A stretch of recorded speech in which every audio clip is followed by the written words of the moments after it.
si mai alau whaafafonga. Tala Fou mai Samoa ia sa taitasi. Ua au mai mo oe ona o le langolango mai a le talofa voucher. E whatalofa lo tātou utunu o tātou whelo i foi, iau si mai alau whaafonga. O le whaamasinonga māwulunga ua sila nei le pāle mia mala na whai ngā mālo tausi, po le caretaker government, o le a ave iei se tāpenanga e mawai se lao i le mawhai lea, male le mawhai le tonu o le toru masina, o na whaatino loa se pālo ta tele le tunu. O le sauranga whaaminstale te mai te i pāle mia, ina ua toi usuia le fono a ofai tū la fono i le sorua le nei vai aso. Sa ia whaero ai mafua anga o le leono taunu o sea palota, ona o mafua anga e peo na ia whaeloa, e au fiaile le stala o tangata palota i tū malo, leo lo whaanga solo, mai whatoa au sia le te bineide tūlanga o au le 5%, ai o nisi tū malo palota e au fiai tū malo te tele, o le vai maunga mawhaleata o lea whatoa au sia, le tolu sa 4% o tangata o ia i tū malo, ua mai a ona le stala. O le tasi mafua anga o le aia inga o le whaavae au o na whaia le palota tele, i to tonu o le tolu masina pe apa u le whainga malo, i le whaatutuaina ma le te ena lea o le natala au tua le tupe. Ona e iai le isi aia inga o le tū la fono o whainga palota, o le tausanga luafes furuiva, o lo o aia iai le te tau na le sitala sui whaatutu, i le ono masina i luma mai, o le aso e whai ai se whainga palota. Ia, le opose li lo whanga solo. Le whafowina o le stala o tātou lola palota. Ua longo mai le ofisa o whainga palota. Ua ausia le 5% o le stala i le tūlanga au. Ai, olo o iai tu malo, ele ausia le 5% o la to lola. Ma olo iai foi nisi o tu malo, ele i ausia le 12%. Ia e au fiai me tato tu malo tele i le vai maunga, ma faleata. Ole lona lua o toa. Ole aia inga i le tula fono whainga palota o loo ia i nei. I le tau ona le stala sui tau wā o whainga palota. I le ono masina i luma mai o le aso palota. Ono masina. E fete ena ile na aia inga. Ma le tula fono whaavai. O loo aia i ai e tolu masina e tape nai se whainga palota tele. Lau whiunga le whunga whitarai man mamalo o le parimene. E whainga tāo na whanga soro tape nanga masani. Mo se whainga palota i lunga o le tula fono o loo iei nei. Ma o le a mo umi ai. Le tu ina atu o mata upu o whainga palota. Moni whaatonunga whaali tūla fono. Mai le whaamasinonga mauanunga. O le tasi o tūlanga na whaeloa e le pāle mia o le whainga malo tausi, o le pau o le talo le tūpe pe whaapewhea o na whaanga solo na ngā ruenga. E mafua lea, o na o le 25% o le tūpe e fua i lea o whainga, o le talo le tūpe o le whaanga solo nei, e mawhai o na whaatupe i ngā ruenga whaawau o le malo. Whaalia le pāle mia le na sauronga whaaminsta, o le toa lea ua iai, i le mawhai ma le lea mawhai o na te pena se whainga palota, i to tonu o le toru masina ma manao mi ai, se isi teimi wha o popo, mai ono le lava le 25%, o le tala le tupe wha au wai ngā ruenga, ma au au nanga le malo, e tali ai se isi whainga malo fou, pe a maea le palota tele. O le pae ingalo na sfurfitu o le pale mene ua wha mawina nei tala wha salo pito, o upu whai o le malo Samoa, o se paia inga ua na o le whātau sanga, mani vā yaso o le masina le nei o mele maea, e mafua le pau ai o le tala o le tupe le malo, e pei o na whautua ina e le pāle mia le ao le malo e whaata apelo le pāle mene, ai toi sauni le isi palo te tele. O le paia inga lona sifuru fitu foi, o toru iei paia inga wha pāle mene ua tupu ai le talia, o le tala o le tupe au tua se whainga malo. O le tausanga e whiw se lau vadulua, No lua i tūlai mai eile a tūlanga i le whainga maloa le pāle mia o tupora efi. Whapere te usanga e awhiv se lauvaru lima i ate sema. Na pa ua i le whainga maloa tō whilau eti a le sana. Ina ua te ena foi le tala o le tupe. Mai le awhiv se lauvaru lima i le masina o mea le te usanga le neidu o lua lima. Ua wha se furu te usanga taruai. Ai o lea to ato e tupu se ngai o inga i to tonu o le pāle mene. Ua furu si ai usu fono e te ena le whaitaunga mua mua. O le tū la fono tau whaofi, o le whaata tau ino, tupe. O le te ena foi o le tala o le tupe le baya inga lona se furufitu. Na tutu whaata si ei whai pule toru se furufaa. Wa ofi ei le i tua ngai, ma se vaenga to tele o whai pule, o le whaatu atua i le atua Samoa o tasi. O le toa se furu ono na langolongo ina, e ofi ei le pāle mia ma minstai se furufaa o le kāpeneta, ma le sui whai pule o sanga ngalua, e langolongo atu i le vaenga wha upu whai e pui puia, ai a te tau o tangata. Na whairoi te tai o le tua ngai le tau au fianga le fono na te e na ile talo le tupe. O le na matau, o le paia inga sili le nei o na whainga tā, talu o na vea o ia ma whaipule o le pāne mene.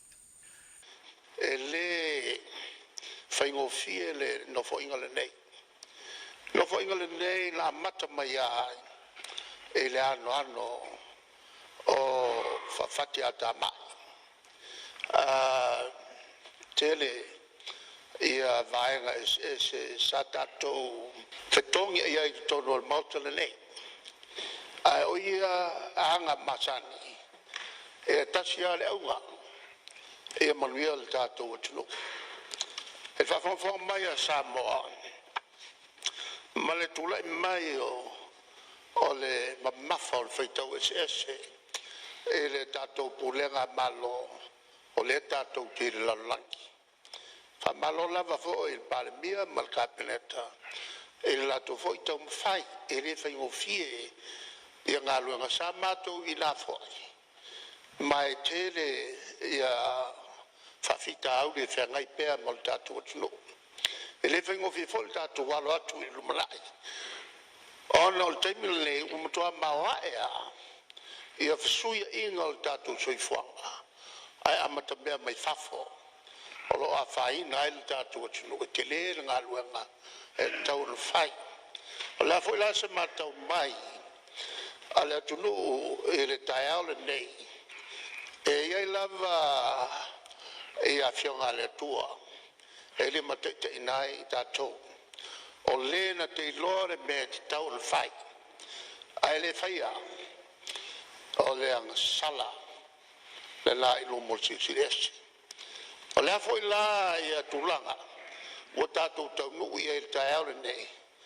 E tasi ata i ala. O le na te si le fia. Le mea te tau le whaia le whaia. O le anga sala le la ilo mo siresi. Le sunga atu i le epa lupe sori aisa i le maria le ngau i o le te itai o le vaenga wha upu whai.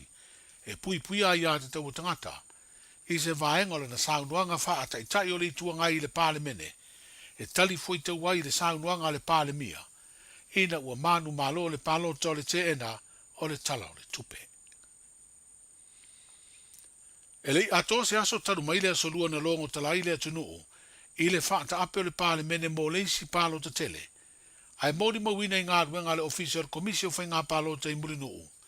Wala lo fiatu le to tele fia whai alato le stala i tū malo e palo tai. O ta pue mai le ofisa au tū le pō na pō, na mori mawina ai le ngā ruru e pēo le ufai ngā ruenga, ai ua pōngi sā. A o tali mau pēo le to tele na whaata le tali le awanoa e o atua i whai alato le stala. O wa inga masani e i te usanga ua mawae, ina ua lalata le palota, o tumu le ofisa au tua whai ngā palota, i le lau atu e sui te uvao tangata i le stala. Tarua ia wa inga ua mawae, na whai ai te unga o le tū la whono whai ngā palota, ma wha asai o na toe o ni sui whaatu tū mani ala tau komiti, e lau atu tangata i le stala. Ma o se sori tū la whono i lalo le tū la whono whai ngā palota, lea ngā yoinga.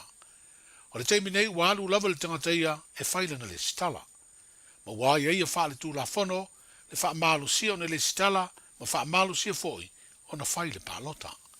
A le usta ia ia inga ua moria ma whaia iai, wha asalanga tupe. O lo i le motu o sawa inisio le ufai ngā ruenga le official komisio ufai ngā palota, mo le whaia o le stala. O leo ngā tonu o le masina le nei o mena mua wa ia I lunga o fiso ta inga le apio fōringa le Facebook. Whaasara launga whaatau se ta vale o se van lanu pae pae. Ma le tala e whaapea o lo ave whaana na haite neiti mani tamai tai. O leo wa wha iloa le mtanga aluenga o leo, whale pui pui ma le toi fua taina. Ua maea o na whaia su e su enga ma ua soa lau pule lea tūlanga, ma I lātou na whaia ia whaasara launga. Pei tai o le whaautuanga mai leo. A toi mori ma wina ni vai nga whaapea, po le masalo mia fo yo sea tūlanga. O na longo sa o tūlea I le ofisa, ai aua nei toi whaasara la wina I lunga, o le apio fōringa. O leo ua mori ma wina leo, wa iei manisi o whaasara launga tau whaasa se, ua whai ai lunga o lea a wala o fisota inga. E o mai le teiminei, ele I maua leo, ni wha mao ninga o ia whaasara launga. Whairoa ia tai au, so I 24 hours a day, 7 days a week. Radio Samoa streaming live on www.radiosamoa.co.nz.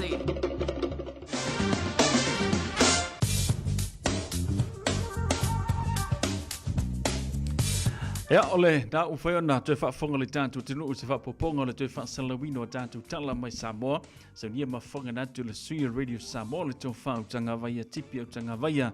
So na whaapoponga ia o le nei fo ia so lulu pole o ngā tō tonu le neva iaso ua tātou au lia mai le lofa malanga le leo le tua la mfonga ia o na tui mau sesio na whaapoponga o tātou tala na ma Samoa ia pe atale valu le tai au a tai au.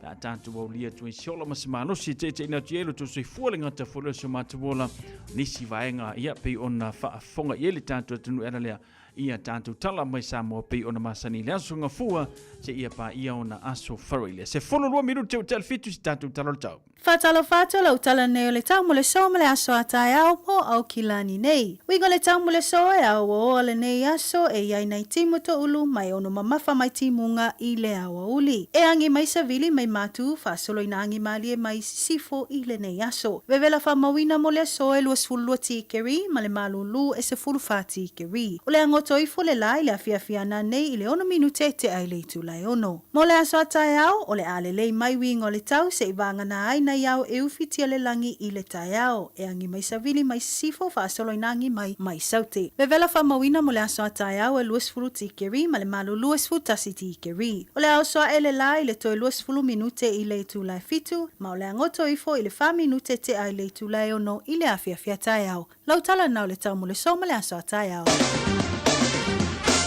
E ole na o se vainga le na o le tana o le tau mō tātou le nei vai aso ia vai ia lava fo I le lolo wā o le tūlanga o le tau le nei aso lulu. Ia whamanatu mo oe lau saunga le mui lungo le awala whaisi mase se ia whai fo isi pisi le awala I le angai ma le tātou ngaruenga nei. Ia o lou lava saunga le mu o lo o iou lava a au. Tautua nā ma oe le saunga le mu whamulmole. Ia misi lama fo ia teimi nei timu le tana o le tau mō tātou e whaisi po loka lunga le awala a. Ia ma manino lava I le ta vale la veai. Ia lo winga la ia o le whamanatu na o le tātou polkalame mo oe. Ina ia tautua nā mo oe lo saunga le mulunga le awala. Ina ia whapena ia o na maua ia tātou le fia a o tātou iai I le nei fwoi tau malu lupi o na iai se fulu whamiru te o te ala fitu.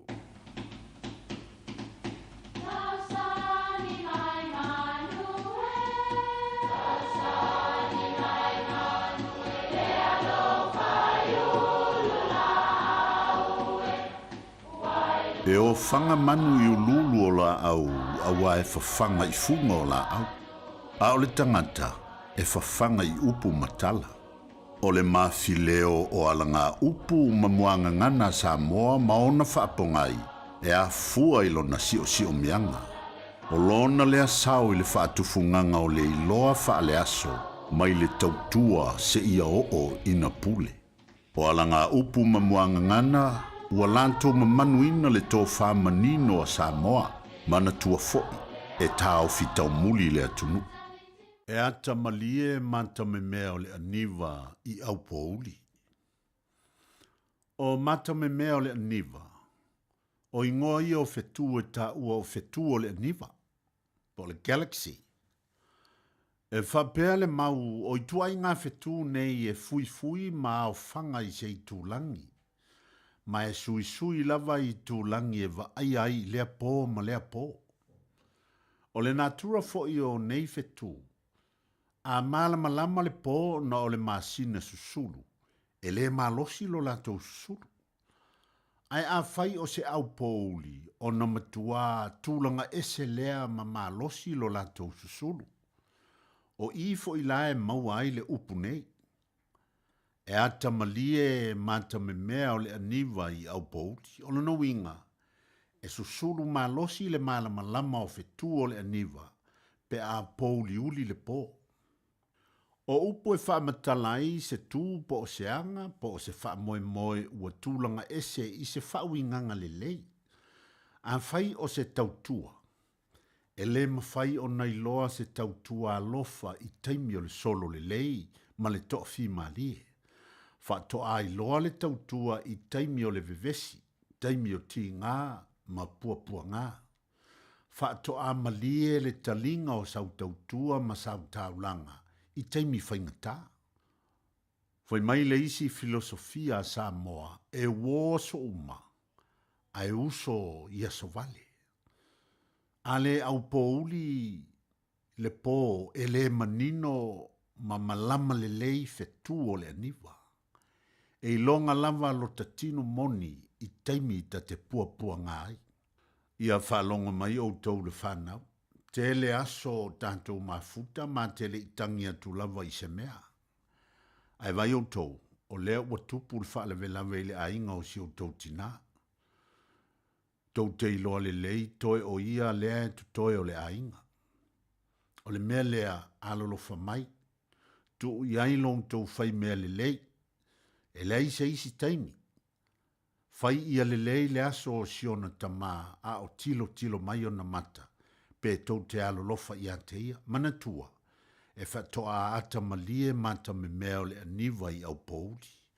O ina te iloa ai, o outou ma loutou alolofa i ate ia, pe whape i. E ata malie mata me mea le aniva i au pouli. Ia manuia lau whaasonga le nei aso.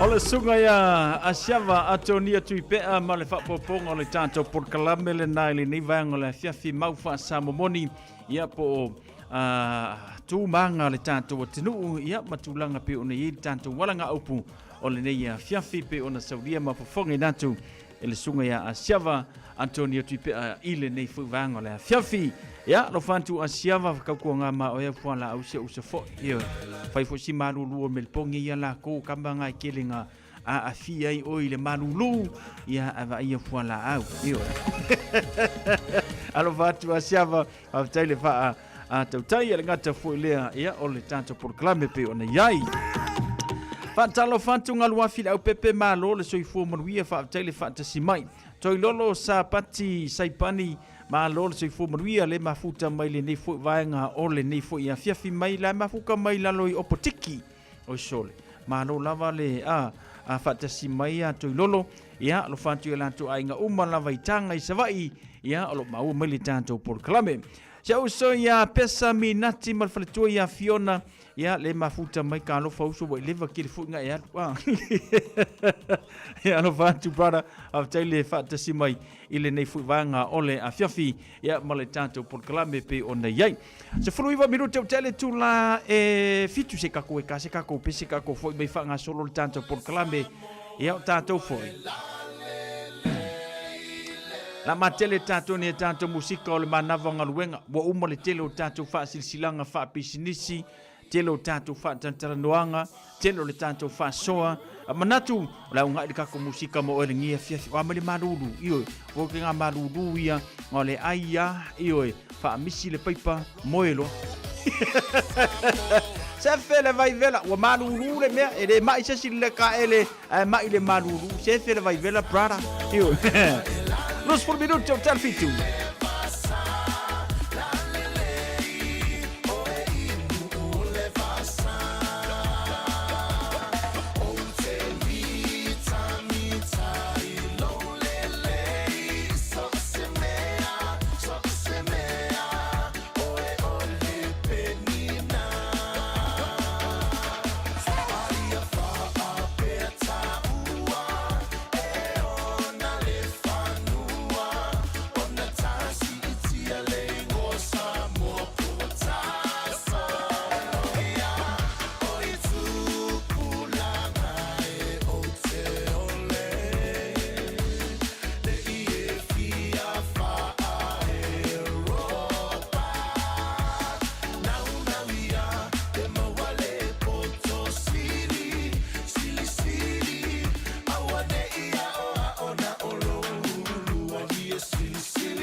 feel le teine Samoa ya mala mala male taina o le sua le palua vama le sula tonga ia manatua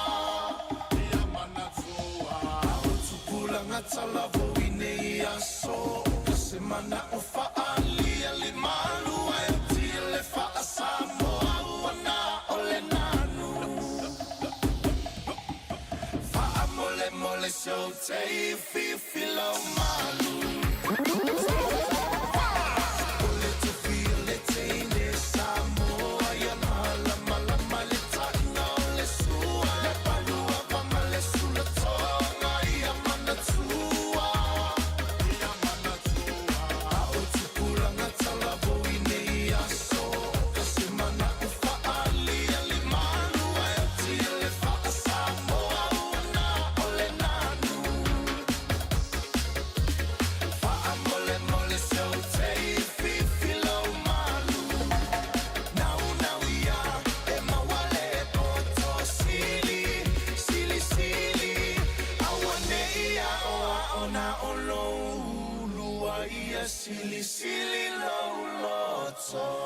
Pantalo fantu le tanto porkalame i le tina matua ia le aloa ina whaamafu rompent le mafuta mai pampakura ia whatase ma se uso io ngiko mai kiki le iloa le hu kwaka koe vai kui le kama alo fantu pesa whaatele whatase me siringa ke malos io ave le loma kua ave whaasavili tae au ia mai file mu le whale kausi le loma tua Sengi ali ane tone savusa, manot se fumaria. Alau i Amerika Samoa lo mafuta mai le tanto porkalame.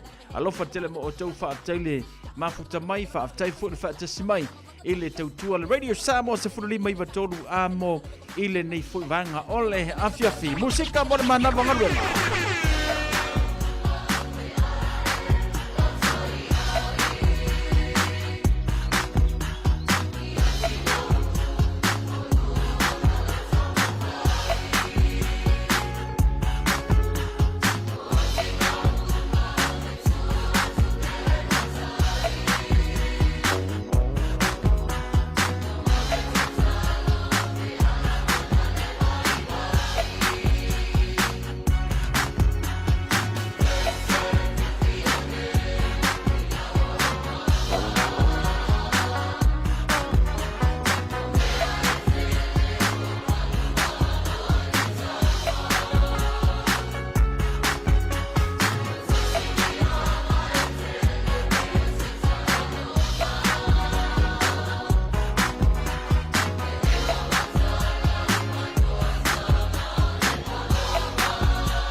flu season.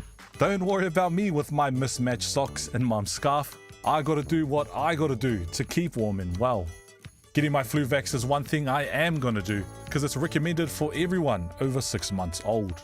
And it's free for Pacific peoples aged 65 and over, pregnant women and many more. So book now with your local doctor, nurse or pharmacy or visit info.health.nz/flu for more info.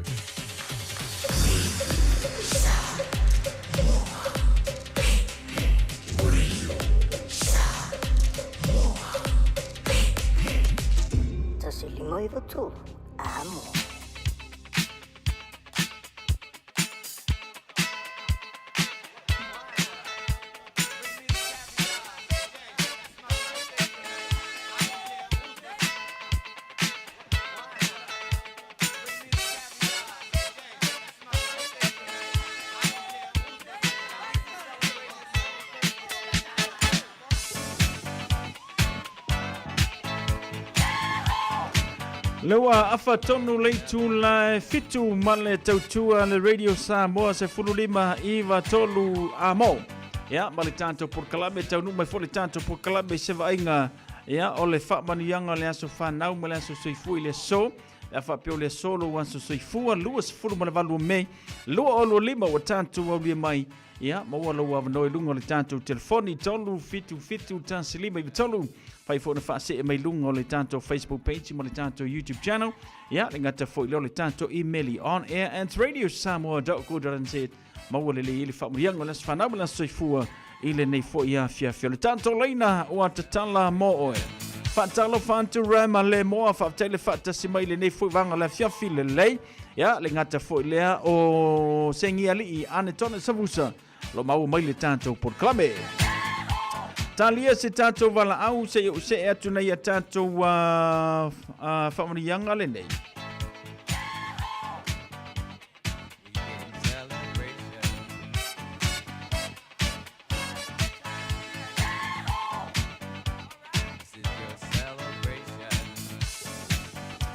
Ole tato whamarianga lewa tanu mai e tau le nei a fiafi mai a tu a fuao. Patia le anga le lei tausio le atua ina uaulia mai le a fafine peleina o a inga iwa Rufi Jane mai lunga. To filau lona luas fururua tausanga i le so. A lofangia le atua matoe whaapopo nisi tausanga se tele mo o le a fafine. Manuia o la sanga uma ma ia tu mau le loto lofa ma le whaaloalo i tangata matutua. Sili lo wola fia ma matau i le atua. O le afuanga o manuia a lofaanga mo oe Milo Nana, Samoa, o uncles and aunties, o sisters, sa Rowena, Hope, a le ngata fole Ainsley and Lay, ia o brothers ia James, Kristen, Ken, Ethan, ia ma say especially from your parents at Tofilau and lo mia langi, a fansil siliai pele le tanto ainga Emmanuel and Evangeline. We love you, na. Manuia tele ia lo waso soifua God bless ile nei fo ia fiafi.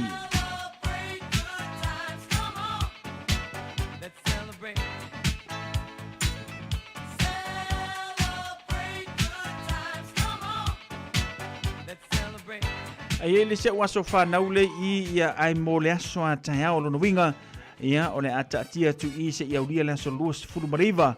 Ia pole aso le atao ia ona au natu fo I leo le tato o fingerwenga ia le tato waso fa nau le nape ona iai le nei fo vaenga ole a fiafi ia ai o aso fa nau mo tato le so ia pe ona ia lo tau mai le tato waso fa nau le ia mo le aso atao ia ola fa penao na au natu le a o le teimi o tato waso fa nau le aso atao pe ona masani ai.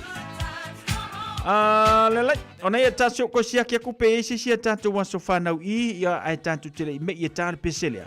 Ia e wolo fatoi ia mo ila te umalava wa ulia mele sola tu aso fanau.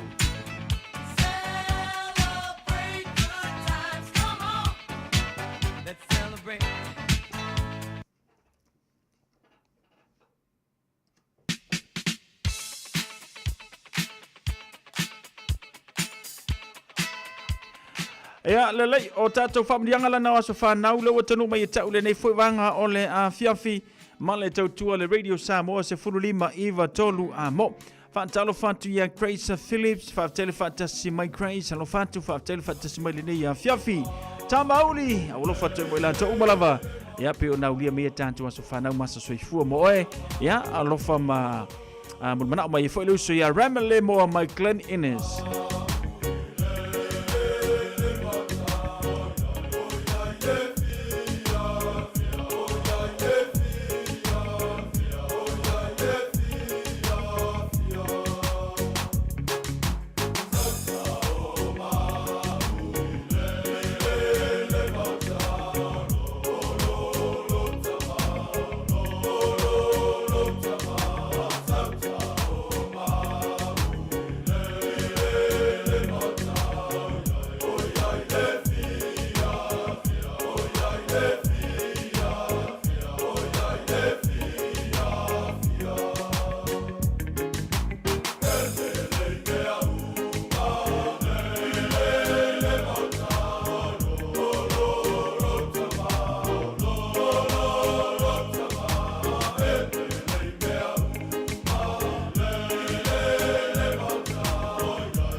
E ale na, nai whaafianga le na mai le tātou au whaipese ia a le tamauli mai sa le lolonga. Pei o nei ai nei whaafianga mō tātou le nei vanga le fiafi ba ngai a kere upo le pese a. Mai e tū mau ma pipi mau e fiwala sa kang. E le mawhainga e koe li liu e se ai. Ioe, ia ai ko kele whaela u ku mau me lau pipi mau la e ka upe ia sa tani le vaianga vale. Mangkau pesa kang ile vai nga vare kau pesa kang ile vai ka makau al mesin makau ole ku mau e ale si ke me ke a ko sa kang ai me sa kang ile si o vai nga vale ia ai aku le vai nga vale ia ai oso le vai ka makau ia o fa penga nga so i fuanga le wa ye ta tolu no winga ia tanto tu mau ma tanto pipi mau ele foi diskanga kai pipi mau pipi ia na o de kingi ai ke ia ko fa ma mu Tala Fou Nicola uru manor si fumuia mai sini au se talia le ngata fo i lea sai langi fongangi tau ia alo fantu manor si fumuia Peter Star so levanga ngalo se uso ya Peter o mai oi ia me sini na manuia o to ina le nevanga le fiafia alo fatu ia ma tele fatu si mai le tanto proclame male totua ale radio Samoa se fululima iva tolu amo se fuluiva minute ona tale oli tu live valu Ani maya se matangi se momoli tu ai o elofane ila upele wale mafayelo ufatu ona tatale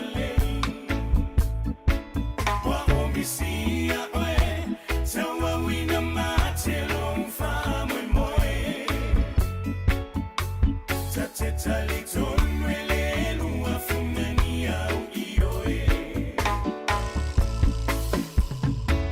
Temana tua so umma uoe mau. Otala umolelo fana u avatu.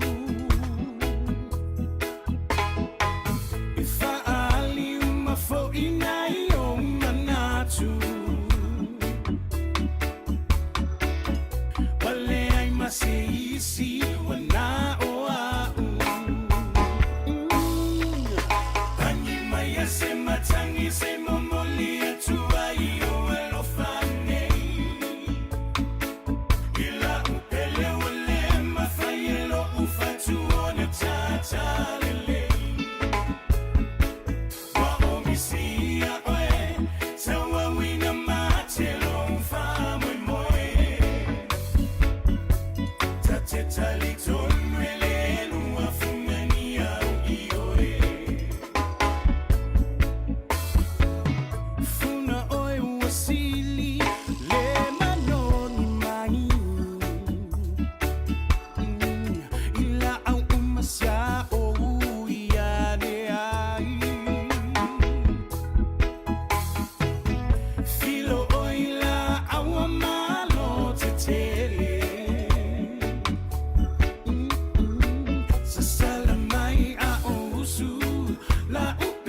Ona sa ilo loto ele o tutulu lota paleo Sina ona ta bala bala pele tasi oe ilo uloto A ole fai anima e pea mai na leo soia lo vai vai Tutu salavata ua papa ese I ona sa imai Ua o te iatu hani laupi walau mai Ia tau ngā apu na e malia o te sauai A e no foi ta maiti ma tau tapu a I mai I le malulu o loo ma whaawhiangai E te leiloa mai e te nofo lava ai a mawhatu O amai o e masia whanau I manatu Sau mawhai lava fo I si e o se kare vili e sumai oi A ua le tu sai malofi na ngaloi Ona sa ilo loto ele o tutulu lota paleo Sina ona ta bala bala pele tasi oe ilo uloto A ole fai anima e pea mai na leo soia lo vai vai Tutu salavata ua papa ese I ono sa imai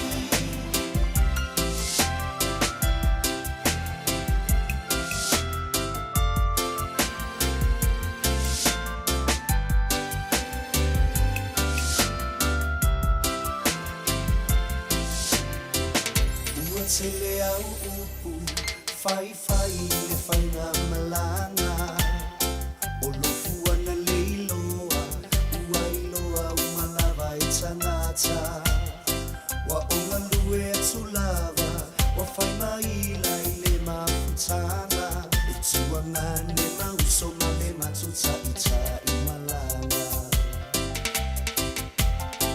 O atanga e te fai mai ai O matuta alunga sa fai Teine ta alo o le ta amino Sanga no umanu malu ai Na pu e ai fa atasi no ua ta male ta I malanga Ai le o se ata o se mafutanga ua mafana Ona sa ilo loto ele o tutulu lota paleo Sina ona ta bala bala pele tasi oe ilo uloto A ole fai anima e pea mai na leo soia lo vai vai Tutu salavata ua papa ese I ono sa imai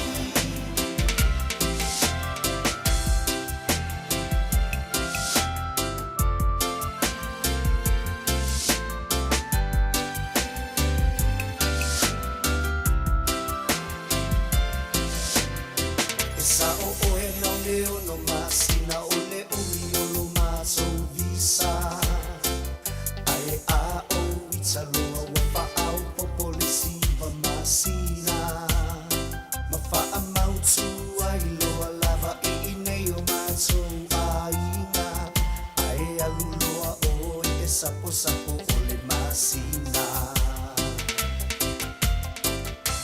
No foi le fali ma awa e te whaala o lua tala E tupu ai lo I tai tala whai ane e talata Ma wa ai le pipo le na awa e te toe mata matai E le se au ngai lo ta ai la vai vai Wa ai lau la pala pale na e tau whaala Tapu ai le api e whaavelai o le toko pai Ono sa ilo loto le ala ualu atu ma avatu sang aku Ma e whaatala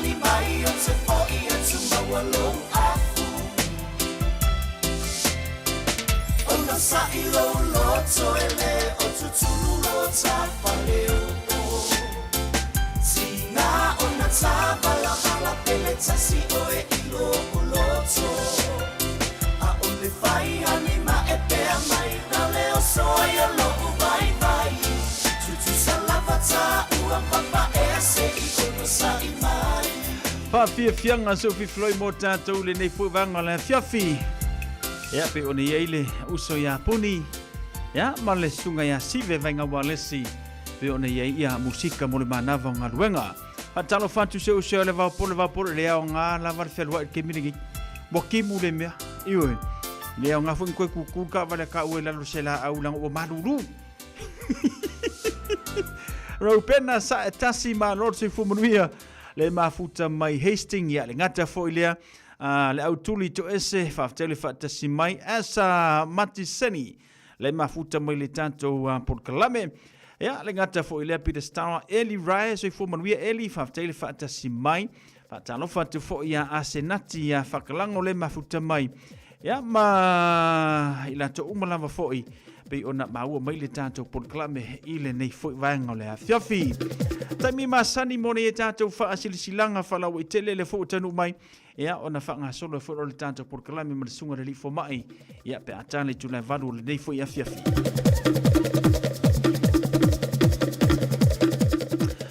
Tātou wha asilisilanga wā filifili ma le tusi o le songa. Awani ngalo sa lo minga o le tusi o le songa, wha tasi ei ma le lo minga. O le wā filifili, e mawai wha lupenga o Samoa i sisifo tutuila ma manua.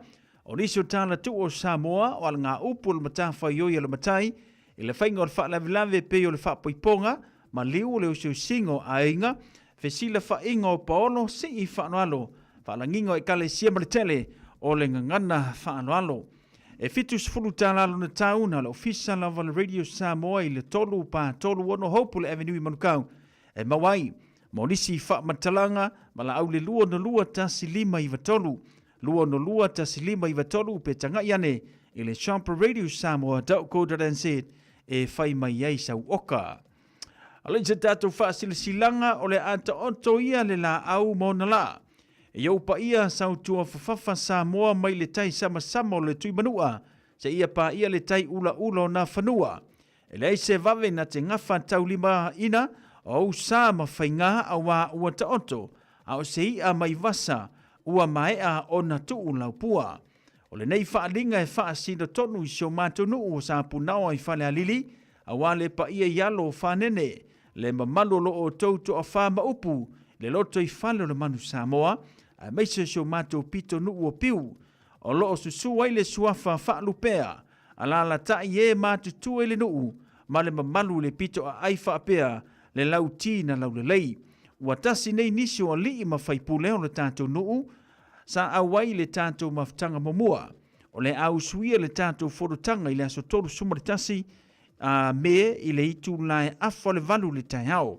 Tua tusi o le lua whātasi Gilbert Rowi mangele, a wale wha moe fia whatanuina, i le aso lua sifulu, ma si neono lua o lua lima. Ua whaatalo sanga ina si o tātou nuu se fesosoani, mo le fausia ino le whalea onga mo alo mawhana o le tātou nuu. Whaamara mole, mana tua mai sau teitai, ma se tātou whaamalastino. Mo nisi whaamatalanga whaafso tai le telefoni, o rua tasi ono tolu, ono whaavaruiva. O rua tasi ono tolu, ono whaavaruiva whaaftai. Sa ini e li ma whaipule o sio tātou nuu sapu nawa whalea lili, le tātou whaasila silanga lena. Mafutanga whanga whau, mafutanga alo matama whanau a whanga whau Aotearoa New Zealand. O le ato e whaatanu wina la tātou mafutanga. I le aso toa nai tolu sumaletasio me le itula se furumale lua. Se ito e whaamautu waifu fuanga wa umo o na talanoina. A wale whaamoe se tātou nuu, male e kale sia i Samoa. O le vala awa tuailo o tau pa ia malo o tau mamalu, wheloa iai le aso wa tā ua. O ai fo i se tama whanau o whanga whau o e maua mai le nei whaasaralaunga, a fio mai, ma liu mai tātou mafuta i le naso, tautua nā le tātou teimi, o le tua tusi tasi lua tolu Royal Road i Messi, walau le telefoni o le o lua tasi, o valuono, lua tolu lima lua, o lua tasi, o valuono, lua tolu lima lua, po le o lua tasi valufitu, tolu lima valutasi, o lua tasi valu fitu tolu lima valu tasi whaafitai o le laulau o loo sainia le tātou wha sila silanga le nā i le nei fo i a fiafi. Ainga whale toi vai ngā, to lau Samoa ma lau wha whongaanga, au le nei wha sila silanga e wha sino tonu lea, i le mafutanga alo matama whanau umo le tātou ainga i whale toi vai ngā sātou paitea, o loa lala ma pāpaa au i so se tui au ki lanine i whapea.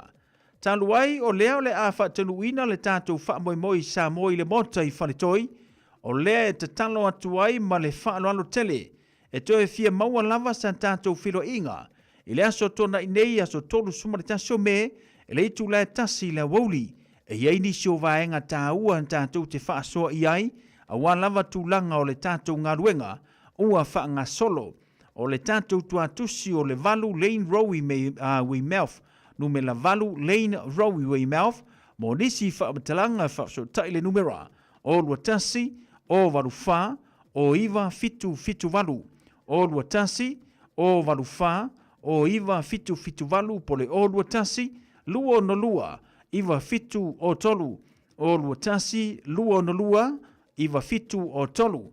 Whaamtei se nia le nei whaasilsilanga, a siata nuu au sala, ma lau tafi sina pati le tetei fono, o lo se nia le tātou whaasilsilanga le na, i le nei fui vaenga ole a fiafi. Lei se tātou whaasilsilanga lewa tanu mai mafutanga, alo matama whanau le ulua i lao le tala le leime tu tisi sa longa i sa le lolonga. E whaamanatu antu le tātou whaamoimoi le aso ngā fuo le vai aso fau, aso lua yuni lua o lua lima aso malolo, e le itu la se fulu le tai ao, o le awhaia le se fulu ma le iwa Noel Burnside Row i pampa toe toe.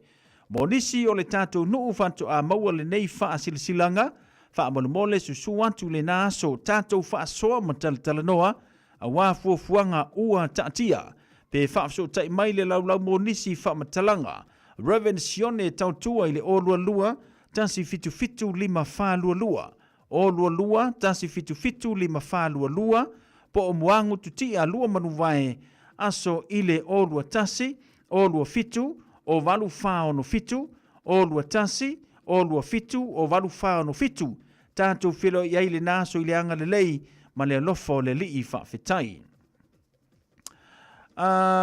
Lesi tātou whaasilsilanga lea te waai e tuia i alo matama whanau o wao tupua whanalupo. O lea ua toe la ngai le whausia o le maru fau le kalesia whaapotopotonga Kerusiano Samo e whakasa.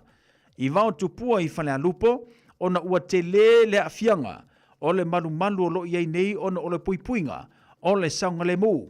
E whaasile atuai le awa ma le whaanoalo, pa ia ma mamalu i alo matama whanau o wantu pua i whanealupo, na atu e whaia le tātou whono i le aso tolu suma le tasio me, lua o lua lima i le se furu ma le lua i le wauli, le a whaia le no whanga masani lua se furu West Horse Street, West Coast i Glen Eden, e le whaatonuina le matapia le manai e sou finangalo whai, no le lei, o le aso su e ailo whaamalama, ma e tepa taulai i whanealupo, ai e te le ito ai tau nuu mai i New Zealand, o le upu masani e le atunu, e le leile to e sea nuu ponto, tala a ao mai ma au mai lau la fonga, ma tātou whera i aile nā so ua tō whaina i le lofo le tua. Mo risi whamatalanga e te fia malamalama i ai whamalamole, whafso tai le whailau tuse le olua tasi, o luono, iwa lua, ono luono, o lua tasi, o luono, iwa luono, whaafetai sei nia le nei whaasilasilanga, e le whaatama, pasta lamo stele pupoe mai, tai whono seu manutafa o tine le tātou whaasilasilanga lena. Tasi lau whaasilasilanga, ainga sa lua whau, miset mātou te wha tulo watu i lau whaafonga anga Samoa, a mese upa ia sausaunga tae le paupauina whaatupe a muli, le tau la fonga, i sa mātou whaamatalanga, a wā o pa ia mai lava le amatanga e o lava i le ngā taanga tulou na lava. Ai whaasino tonu le nei whaasalaunga, i le mafutanga a inga sa lua whau le pitonu o tā fito i mangiangi, o le awhatanu ina le tātou whaamoe pei o na whai unga wharuina, i le aso toa na i le vai aso nei toru sumaritasi, ma sine lima lu olu lima li tu la sumartasi le taiao. Whaia le ila mota le teitei fono se furu ma le whape salo pleisi o tara. Pa mole mana tua mai sau pleiti mo se tata wiputi mo le na aso. Ile awa tele ma le whaonalo nisi wha matalanga, hafso tai le telefoni le olua tasi, o valu o, ono ono tasi fituvalu. Olua tasi, o valu o, ono ono tasi fituvalu. Whawhetai o le teitei fono, ma le laulau a fono, o lo sainia le tātou wha sila silanga le nai le nei fo iafi afi. Ia, lelei, o nei e tātou wha silanga lana lo tanu mai e tau le nei a fiafi male tautua. A le Radio Samoa se furulima iwa tolu amo, ia pe o nei le tātou tautua. Te Vinci Leonard, wha tel wha tasimai, ueta siusta manor se fubruia, ia raupena sa tasi e mai la tau malawa, pe o na maua mai le tātou porklame, i le nei fo ia fiafi. Mai ana iau wha alinga le nei, ia, le fo wha tasimai le sunga rili fo mai taukta, i saia tau le pidi ma le tātou porklame, o lau soi fua manoloina, o lo iau lama ao. Radio Samoa. Taslima Ivatolu. Amo. 24 hours a day, 7 days a week. Radio Samoa streaming live on www.radiosamoa.co.nz. Afia maua sosa, Omega ka, Diana lowi moa, Omega ka, Sagale tau mofie, Omega ka, Fili mai loile Omega ka. Omega Cars, lua selau Cavendish Drive i Manukau, po le telefoni o iwa lua vitu lima valu tasi lua. Susu mai Manukau ne, Omega ka. Malole keisile Omega ka. Sunga o whenga whakau e lo kawa le fōu maunga Max Ila. Senga o ka amilo i au kilangi. Mo koe foi mai lawa i o Tara i le Tire World and Auto Limited. Lea ma o aiso skoi ngā meg ma pa o kawa. A ole me piko sidi. E ngā le lua li maka aladwa i aso le kokongi. Le Tire World and Auto Limited e te maua i ta awale ma pa utau ngō fie ya New Zealand antoa. Mo fo i se ti mag wheels mo so se tu ai ngā ta awale ma le telo isi au unanga. Warren of Fitness i le na ole se fulu tala pia i wha i lo i eina e wha afafonga le Radio Samoa i nei wha abitoa. Talia wins quotes, cue cards, maisi. Walang lo le Tire World and Auto Limited i le lua fitu tasi tolu o mo pa uta avale. Po le lua fitu wha tolu lua o mo le fale inisinia. Radio Samoa, tasi mai batolu. Amo. Radio Samoa. Tasi mai batolu. Amo. Le wantu la mai le tātou temi le wanti tolu minute ua te ale tu le valu. Ia, e fifia fo i le nganga le fofa tasi mai le sunga le li fo mai. Taukta i saia ta walpini a wana fo i le tātou porklame. Ia, o lo soi fua malo loina o lo o iau lava a ao. Soi fua manuia taukta malo le ngā lulue, malo fo i le wha malo si wha mga luenga pe o na iei tātou. Iwe ngā malo lu, o le lava mo lo malo si wha. Au au ele tā porklame pe o na iei le la pata inga. Ia, le ngata fo i leo le longo puia li mo le tātou atinu. Mo le soi fua malulu ina a tātou iei le nei te tau malulu, Doctor. Ia, soi fua manuia fo e lau sunga sau. Malo la vale tau tua. Ia, pape fo le pai o le office nei. Ia, mo e whatala fo fatua. Ia malu le tinu, o lo mwhaun tātou mafuta nei tu la. Tamali i whailaunga e me se fu, tamamati nā, lo o whapeo nā lale mo tamalawa. Ia, ngata fo i leo nisio, tupulanga talvo, mwhaina mau mai nei, whesota inga i wha nei ona pō, tam whaun tātou wheloa i ele nei tu la fiafi. Ia, vi ele tua wai tali tonu o lo o soifua lau le lei, tātou umalawa e ulan fo i na mau in mai o tino nisio taimi. Ia, ai le tauna whaiti telo tātou whaatu tua pē i le tamai langi lo mo ai le wha maalo long sili. Ia e wa sila fefo i le tātou proklame ni te ilua vai asa ma tātou whelua. Ia o lau soi fua maalo lo ina o lo o iou lava au. Ia ma o le nei proklame o na mwhai o na whatu e ala i le lango maalosi al tātou leitio nei le Radio Samoa. Ia, whaapea ma le Fisa Fomai, o le Peter Drive Doctors, whaapea le Peter Drive Community Trust, o lo mwhaina watu ai pēr nei po kalamita i lua vai aso. Ia, o le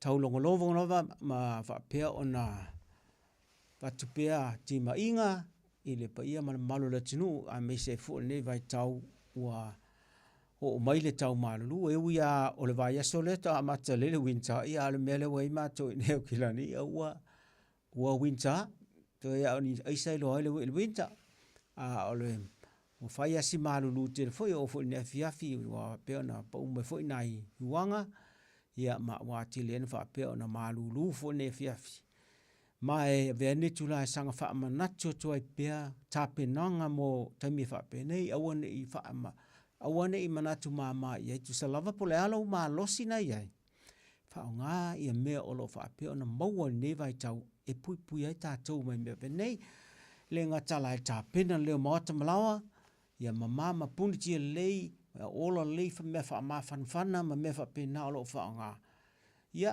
ai fa pe fo la i fa solonga o tu pui pui mo tatou umalava wa taimi lava ne pe pese tele flu ia ai me se foi o le covid o lo fa pe ona felwa wa pe i de nevai panoa fai lava mai ni se lo afai nai tau lava na fa tino uma tuine o lo maua i o to fa i o to GPs e o e fa nga me se ie o tatou o lo maua fua lo mfan fai fua ia nei tong fitinga ina ia pui pui a tile tatou ia le ngata fu le fa nau wa ia lava ia ngase pesi fa tasi mal flu va timne a fi tele fa nau pe la tu fa fonga so ia i le whooping cough le tu mamaina wa i le tulanga i Samoa ia ai le ma ia ele fa pe tu maina na besele o fa mai lava ne fa ia mo so menga po tai foi po le a lava tale vivini mai ngo ko nga fa mai ma singa ko fa longa ia sala o le a lava e fa pena ona ta so lo asia ma e ono la nga fo ile taimi male taimi a me se taimi fa penei ua puni ai tatou fale ia ma fa pena a sa wala sia mai le su fa ngofia na lo atu les me se ava tulang fo fela tai a tale pe ni me pena me la na ta wa tele le fa yo tatou tu pui pui ai ole a fo le o le si mele ona fa mana tu atu a me se o to na sa o lo fa pe ona ye le proclame o le suka le fa tino nei i le pediatric doctors ma taulia la le wa umane le tolu masina talu ona e umane le mavacine le tolu masina talu amata mai le fai vaenga le na mai ai fa malu lu atu o le polo kala mene na fai o le tusa e tau o le pilot project lona winga e le a afia o mai la tangata o tangata mua na maua lea na fa atino ne polo kala ia le o maua se la mun tupu ma o fa pena lona na fa nga solo e vai esta se yo mai lava ile vai eso na te nei ia le lau fa sau ne tlo ile va sa mua po le masina fo e to fa sau e lo le fa lua ona fa nga solo mai ia kulupu ta tasia na amata mai le proclame amati lona winga e to val au to i vai sta tasina ia fa mole ia no fouta ia le anga te tawana to mai fa au pele le tulanga o me e ona fai awai ole tu sal valau fa alua le ai e te tauna fa tolu no vai lo nge u fo ile stol masina to fa ile stol masina ina ia matuai longa ma le lei tulanga uma i o tatu ngase o le suka pe ona yai i le nganga moni na leu fain me ina ia fa iloa tu ie o lo fa fuea ia tupe me fa nga yo ye fa nga o puipuinga me mo ngas ia me e ao na fa le ia tili ina ia fa pe ona mo mai e le lautelo la tunu ia me o mai ao na fai a wa puipuinga mai fa mai ese a me se la fa mai le suka so tau na man tuala e na o se vaenga na fa le aonga ai le meta wa tangata la vea e alu le fale mafai le ala ia le savalinga le amata le amata nei i tai awa stonai o te umana na iai i a onga na Ma ile sa valinga na wa amata tai au tuna e amata mai na le clinic taf McDonald. E fa put ina tai au ili ka let's go nga ile afole. O le ono, la ono na wa mali le amata. Ia na olo le sa vali mo se afaitu la pea. Ia na tue pota tulo na ale o tonu clinic o tonu McDonald. Ia ma pe na ina na taltanua ina I mat mea lava tau le suka ma mea nga e tau mo le whaale le a tilo tu suka. Ia ma mo folan whaelo le kulupu o te le o avanola e le silua veas langa leo te alu livi foi. Ia a olo o whaapea o na nau ar kulupu e whaawaupe I lalo le vava inga nisi o whaapea o na sia au la tau te whaawa wina nei whaamoe moe. E taltonu o te le nisi o lo whaapea o na lo fai mana meo exercise il fale. Delay tele. Ole savalinga le fai. Ile ngatan soani ai lesi. Ai whaapeno mai taltano ai I mea tāua tau ia au tau I lunga lava le ngas suka. Ina ia whaapeo sanga whaale le a tili ai. Ai le o le talanoa inisi mea whaale le tau polo whaale le foi. Ia mea nā le whaamarasia ia le ne tau mawhainga.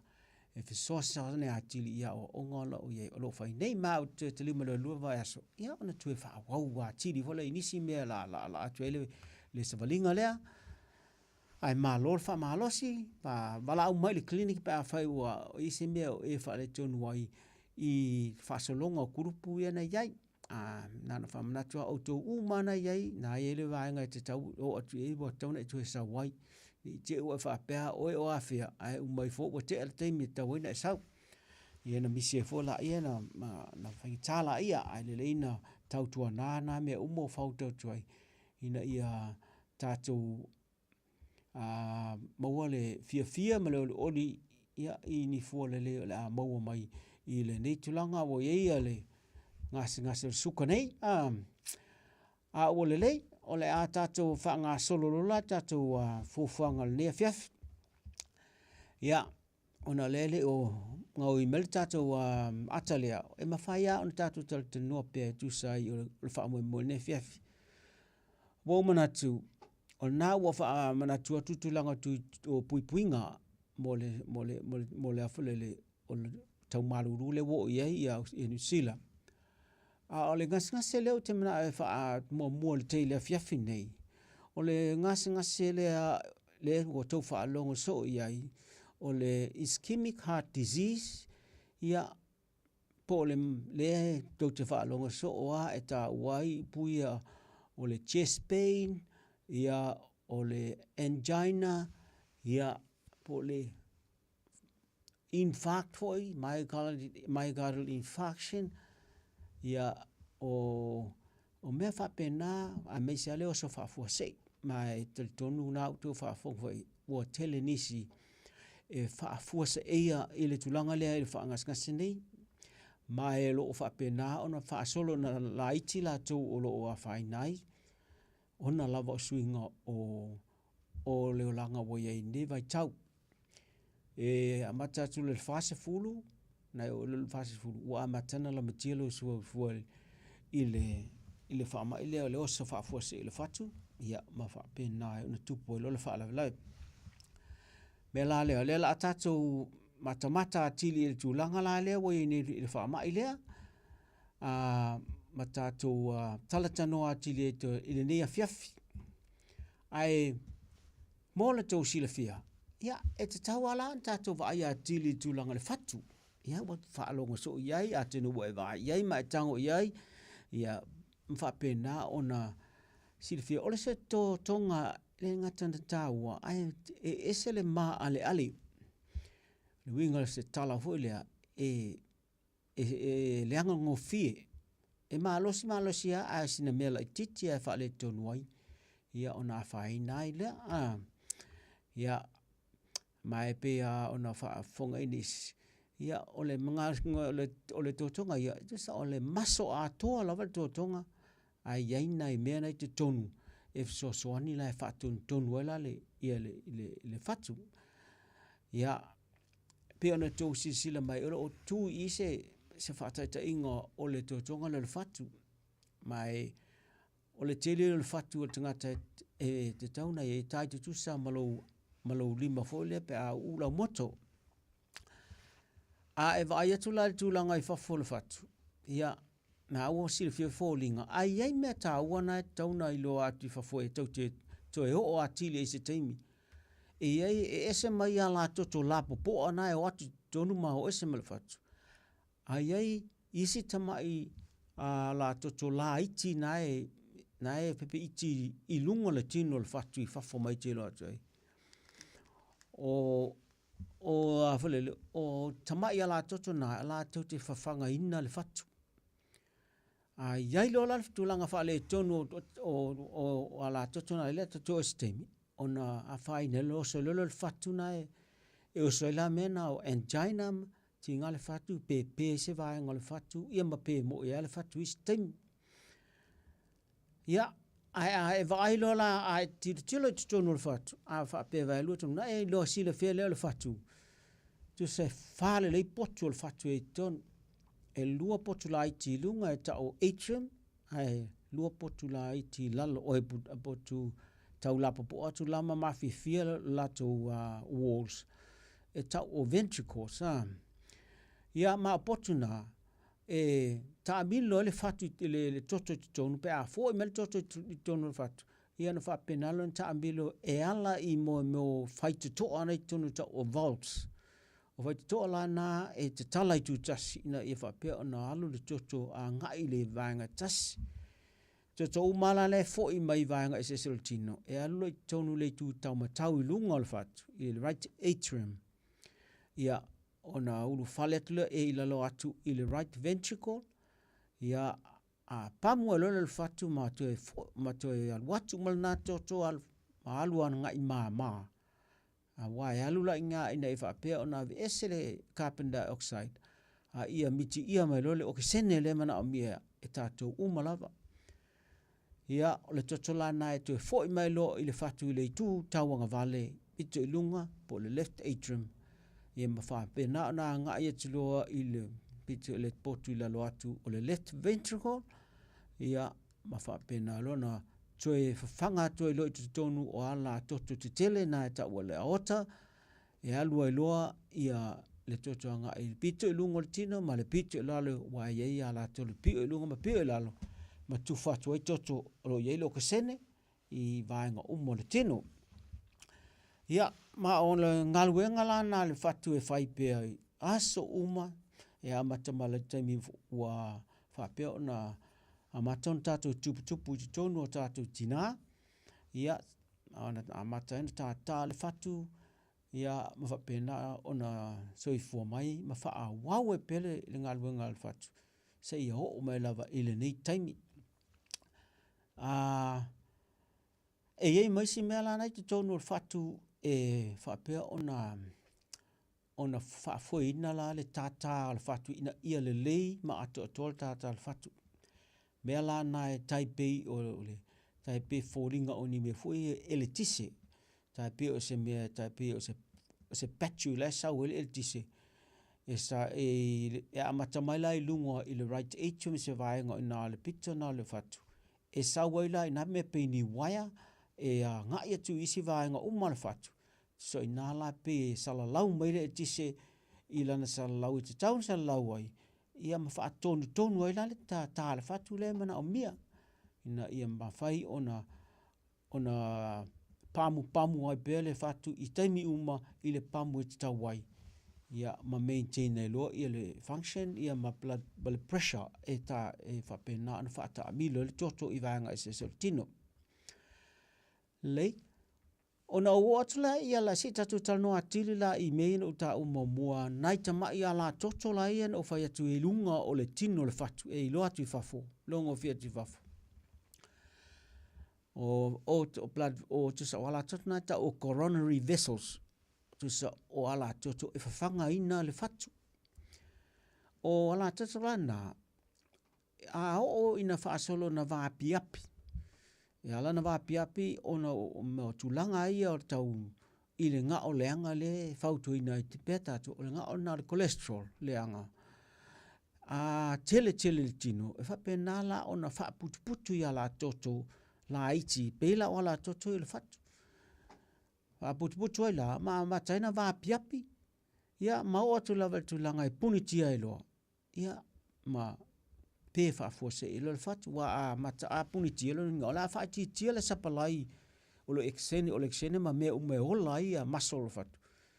Ona whapena le ona pe ai vāenga o le whatu nae te tau o na alu i le toto lea. Le ngatala na whaina ia maso le whatu. Ia aia whaina la ma le tūlanga le tise le na whatu ai mo le si vāenga o le whatu. Ilo no inga ngata pe le ngā iu le maso pe ma le tise ia ma whapena ona nofo i lo le whatu. Le la ta ua tātou o le cardiac arrest.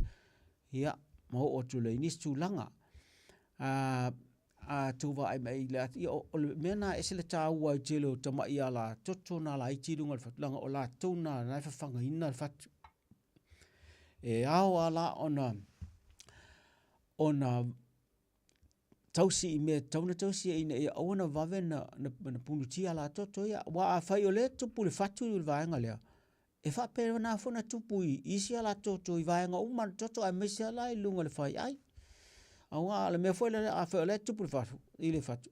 O la foi le tupu i fatu. Tinga le tupu i lunga foi le fai ai. Ia ma tupu e loa le tulanga le ta whalonga so o le stroke. So ta le stroke le tino i lunga le fai ai le tulanga. Hea tupu le fatu. Ia wa heart attack. Ia wa le ta fia le oksene me ume tauna ma ua le fatu. Ia na lai e o ilo e stulanga ua le ato atoa e loa o na whainga luenga le whatu. A le sawa tele ta le whatu, ia ua po ua tele ngese tele. Ia po le wheto i to i solo. Ua le mea na e maua pe a wha le tonu le tise na wha amile solidino.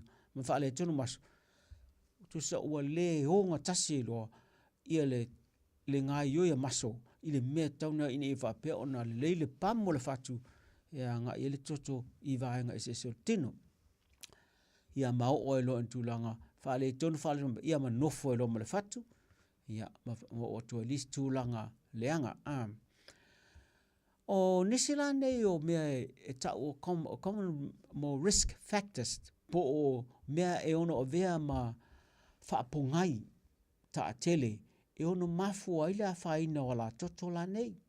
Ia o ma wamaidisi vāenga o le whatu. Ia e mea tau o mea mawhai o na whai ese whainga. Ai foi mea e le mawhaina whai se whainga o le mea na whaatato a matamalai mea e le mawhaina ta amna alofia. Whaatata inga la tulanga le ua whaasolo na mātua tātou. Whaasolo na mātua ia mawai vai uma vāenga o multino.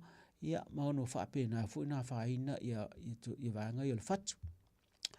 E mai tau ina foi, e tele ina na mawhaina ngofia ia le tūpāwa li. Wa e tele tūpāwa li, le tūpoi le ngase tūpoi le whamai o sa whafua sei lea. Ia mese lai a tātou le au Pasifika, ma le ma au ngaoli. Ta tele ia tua inga le i tātou. A whai foi e se tūlanga foi le toto di tua inga mai le i tō a inga i ta maa po tua a.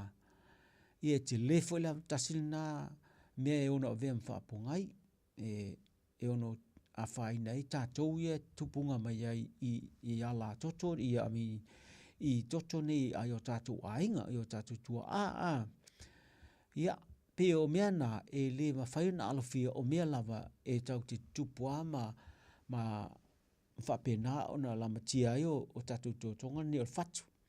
Au nisi la mea e ono a whaina ia vāenga te tonga o le whatu. Ia, pēr whaila i me vāenga la ia e mawhai o na whai e se whainga. E mawhaina e whai o na whai e se whainga tu se whainga to control. O mea la ia o isi ngase ia e te mawai oe pe i o suka ma toto maurunga. Wa e te tau wa an tō whiti leiti e mei e awana i a whaina lau whatu. Wa leanga le toto, leanga le blood pressure, leanga le suka. Ia e wawe fo ina whainga oi ia whaina ia waenga i o lo whatu. A whai fo ina e whaale tonu tūlanga le i me tau sami. Tele nga o leanga. Ia e whai ngofia tele on pon tia la mea o ala toto ino whai atuai.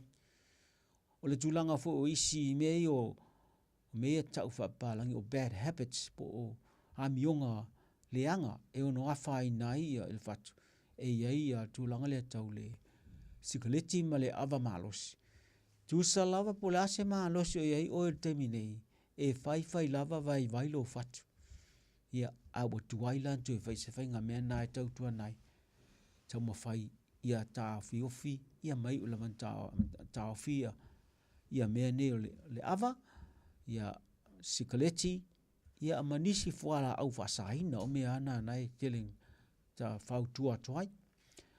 A le ngata whai lai lea, o le tūlanga la lea tau o tau whaalfonga so e o whapeo na o longolongo atu e pe iasa uma. I mean, teimi uma tau te wheo o le tūlanga lai lau lifestyle. Tu so la o langa e tau na e o lai ia tausi i mea tau sami tala whea ngai mal soi fō maloloina. Ia whaisau wha malos tino e tala whea ngai malo malosi.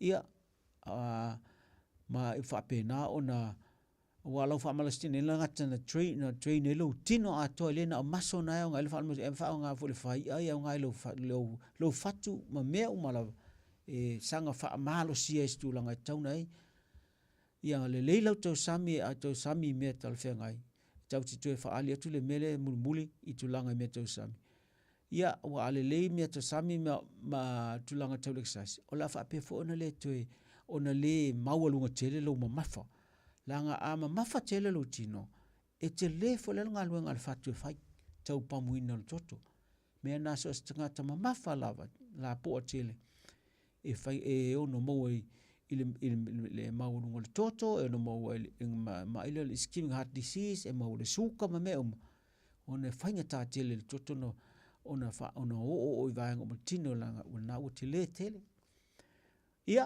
ma le tūlanga fo le o para o le vaenga lava le mene o le healthy lifestyle tau si me le ia whaititia me sanga popole te le tino ia ma lava le leile malo lo pe na whautua tai ia le lalo i fo le fitu le vale tūla e te moe le pō ina i malo lo le tino ato ai meisela o le mawhau tau te teo o te steam Wow, unga la ngas ngase. Wow, unga ngas ngase o le ischemic heart disease. Ya. E ono le iloa, e ono le amata le iloa, mai putu se le eise me e ono whaalongoina. Ma whaapena ele na o atua ina o atua na iloa, e ei me iloa. Ma whaatolo ni iloa matu ia, e ono tupu whafo se eise mea, i se taimi, e au noa ma se whaalinga pos me pena, mea maono ma fole soifua. E tele ala na amata maini aong, amata le mele tau te whaafungai o le chest pain. Ma o leto ngā tinga, a tauno le os tinga, ai o wha on ngā tonu o le whatawhata e amatai. E whaalongoina la, pe tinga, pe whaawhaingata, pe o mia, pe whaawhaingata ina e maa nawai lau whaalongo atu pe tight low chest. Ia, a tonu whala e alu, pe fōlinga e alu na tinga le tūtau ang vale, ia, pe alu anga le tuapo o whelawa alu anga na tinga, a o ia le o ngā tonu whatwhata ono amata mai ai, o le tinga na le tutu whaafonga se, o le angina chest pain, tinga na te taua ona e ma whaaman, ia e tau mwhai e iloa, langa o ina le pe o le signal mua na, e waweon e iloa. Mai mawhai ana iloa i leanga tele, langa a e whaatutu i e mai le whai e se whaingo.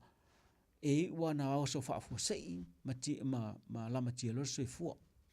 Mea la na, meise a pe a whapetau, e whaine au whiau. O whiau wai le i maasani na ti ngā e whapena. Aine tama i whiau ma ai te whaalongongi wa e whaalongo ni me whapena. Ia, nai ngā lue ngā le whale, le tau ta alo pe ane tau whaalongongi nā mea. Mea nai tau no fōtari tua ngā ti ngāna ia awane i manatu mā iai. Awa a whaumi umi fo ile mea a e sao mai e le tūlanga le osa whaafose e le pele whatu. Ia e ono a vea ma me whaale tonu mai vai ngā le whatu. Ia mau ato i le mele ua vai le whatu i lana ngā luenga, po le mele ta o le heart failure, Ia, ma whaapena o na o tue fo i la matia tue maisi vaenga o maa le fatu. Ia, ma whetoi to i solo e maafa ai ne le fatu. I se taimi umi ma whaale ton ma ela whaalongo. Ma ua le mea le savali atu ai sela. Ia e te ona mai taua le fula o vai. Pe e fula ai a omi atu ai omo tonu. Ia, le ngata na o te me ta oto tu lalo ai pe tau mole. Ia, le ngata le pe te ua mai tau wino pe e whaasolona. Le ngata tau manawa ai o amatan pe tau uli ia fōlinga a mese la veila ngutu. Tau mai na ua matu ia la vastu langa uo i ele leanga o fatu. Ia, ma o mea lana e ono matu ia te le mai ai le mea whaapi whaafōringa whaingofia e o lava i tulanga matu ia malama tia so e fua se taimi whaafua se i lava ia na le ngata lana ma fua ilo le heart attack ia ele le alape se heart attack maina ele se mea tele na oso tue te ai major lo inga e oso na umalo ele so e fua e ono mai tauina e fua la ua whaasolo na leto tutusal tata le fatu ale peono fatu ale te tope o fetoi to solo ia peo fu ne telinge system ia sao system ia ale ngatu le ono fula ia masol fatu me le ta o le cardio myopathy lo no nga fula e leto le leisa nga luenga to fai leto ato toa ia pe fula fo ia le afu fatu ia matutonu le mela pitu tonu le fatu ele ngati na le afale tonu fo le ta milo toto e ono to ango fi e on to fitu po fe lava lai e to ma puliti ai me ia ma o to isi tulanga pe o le stroke ia po le to fo toto isi to tonga le ma po fe lava e ono pepe o mai ava nga na i tulanga le ile tulanga le o to ango fi le toto ia o le tulanga la le i tau mawhainga whaina wha amautu i nei le tulanga ua e o le si tulanga wapea ua ischemic heart disease po wha le tonu ala toto i el fatu. Mea na tāua te le whaamtalanga le tau mooi mea tau le history e te sau whaamatala le whamai. A ua ne i tau e whaatu tu ia vave e alu vaare whamai na ia whaamtala i mewa e vai whaingofi e ona maita wina ma piki me lo mai o lea ua e fōlinga ua e o le whamai lea a mea me lea o le tinga le fatfata a ngā i whea ia ma tau mole ia tau savali atu ai asela ma pe ua o le fulufula vai mena o whatu pe huli fo ia longut vave na o le whamai ni e whaasolo na whai mea whai e te latu al teimina e ma whai lona whaapipi i mea i o fatfata le mele tau le ECG e whaingo whiana piki ai nā le toa inga tātā le alua le mena e alua e vavena me loa ai nā ia le masal mea le whatu lau whaale tonu tui ma le toto i nei whapea na maua mai le mea mana o mia e loa ai a le tūlanga o le whatu lau whaale tonu ia a whaifo e tau le mantua e tau le manino le teiminia e ma whaile mea tau le stress exercise e te whailau exercise ai siaki mo me o ma ia e ala sanga wha manino a tili tulanga le fatu lau iai. E eila maisi wha ata wha pito e whaina whai e lo aile le tulanga lea o le vapi api o ala toto enta ua wai ma whai a ona iloa.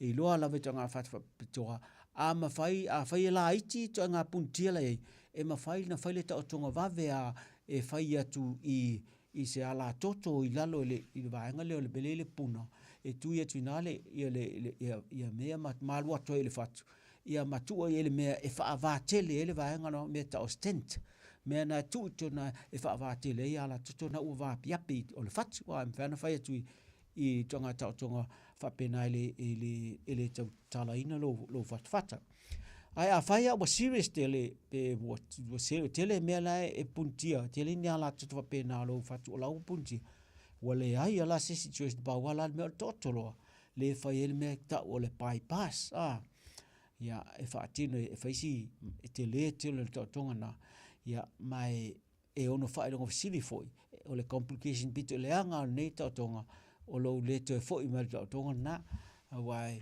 pe lua pe toru pe fa e o ale lima ia nisi o so onga fa pena fai wa tu se faile pai pas e watu la tutu mai se lima po se vai e watu la tutu na tau fa pasi ele mela wa e so oile la tutu na ina ia fa pasi mele wa va piapi ina ia fa pe ona ina ia maua pe le toto e le vai ngol fatu tau na yai pe o na i su enga na e o lo maua i le vai temne e fa ngofia e se ilonga wo fo ma ina fa faile na faile tulanga uma ina ia vave ona faile tulanga lea al tulanga tonga tinga ia e for tonga tinga le ise va ainga ma se tulanga wo ina mai al fa te inga a fa yo arrest fa for se ia na auto fa fonga e ale vave le CPR le fainga me fa le pam mo le fa le fat a va tali le ambulance ia ma le vat for mai ia ele tem fa le o for mai pe a o tulanga le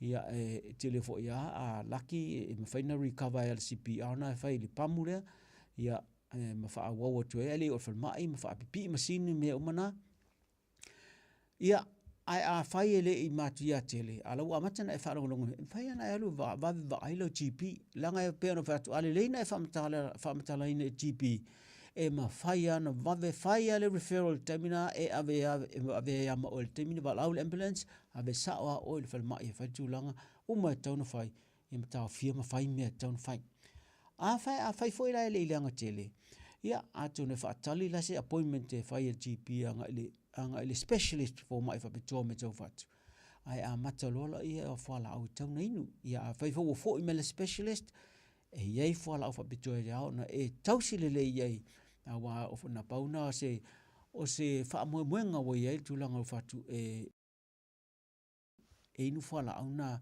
e tau na fai pe on mena tau na tu loa e vatu se fa tuanga ia tatu uma lo fa pe na iei ngas le o le ischemic heart disease ha mese pa fa wa uma so ta tonga fa pe uma na fai po le stent ia po le bypass ma ai ta to fola au tau nei e tau wa nei nu e pe ona fa tu nina na wa fu atu al fo mai tu langa I manga o ne fola au o lo na lua ma tau ta to ia wa fa ti le so ona inu e te tauna le va le tasi ma le afa I le lua lita I le aso lau vai e oni vai la le sua vai e le vai auli mai so se sua vai te nuina e ala na fai fa pea ona e le o to nga fatia le fatu ona pamu ato le tolu il fa lita ma sanyai ia so tai tas e mai ono oi se tulang fa le tun pea o fo le vai lu tino le ngata la na fa atu taplo ia lau vai inu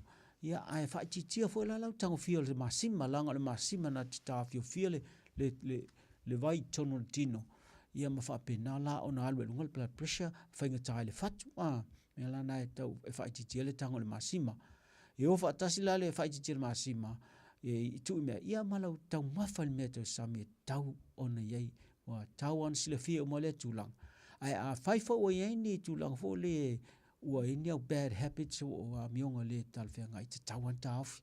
E leo te ngā whatia le whatu nisi mau mea te wat nā teim. Ia, ma le mea a tolo e pe a tu whatasi mea nā I la oa mea e whai e se mai mena o watu fo mai. O lau exercise e whai I le mea ngā whatia e lau exercise ina I wha pe o na whai titia pe lau mamafa. Ia, ma train lau tino mea o ma tauna iei.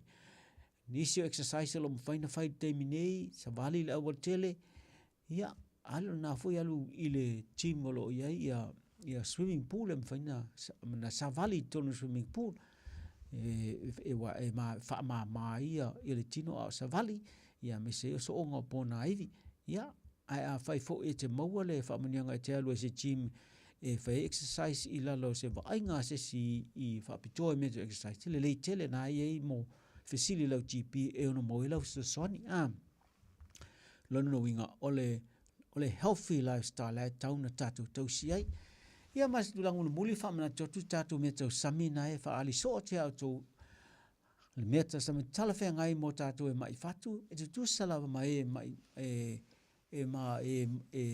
mo ile te mau lunga ma le suka e te taulama ona tausi le meta sami ho len fa tuai ia afa ia awan I lalo le afa le plate e tumu ia o vegetables o mea ai le leia nai tausi le o tātou tino a me sepe a mai, o vegetables. Ia, a o le siloa a whawai lua, kuata mua e isi na mea ano e whao ngā.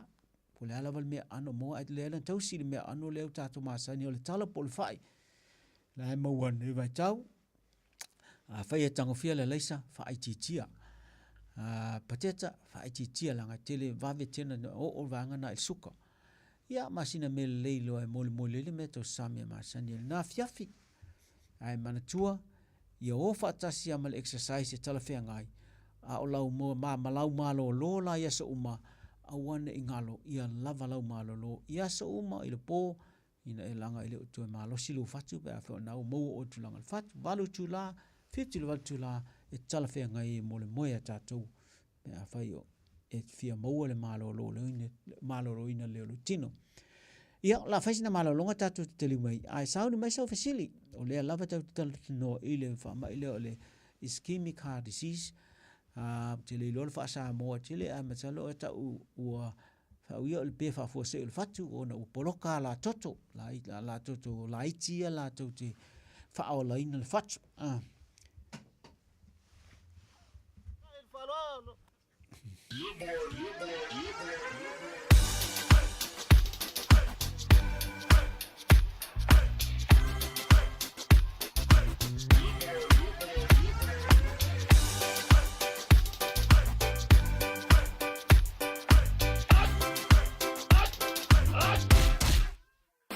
Omi te tonu lau olu au Baile pepe se ne ima imau Afifi malu o le tama Baile lau ulu ne ima tala tala Le lau fai fa pito i te tonu Vai ima sae pape o se pomo Vela mai loa o le tama Se faala i titi se nai au mama Tafia ai I se palu sami te Tafia ai I se palu sami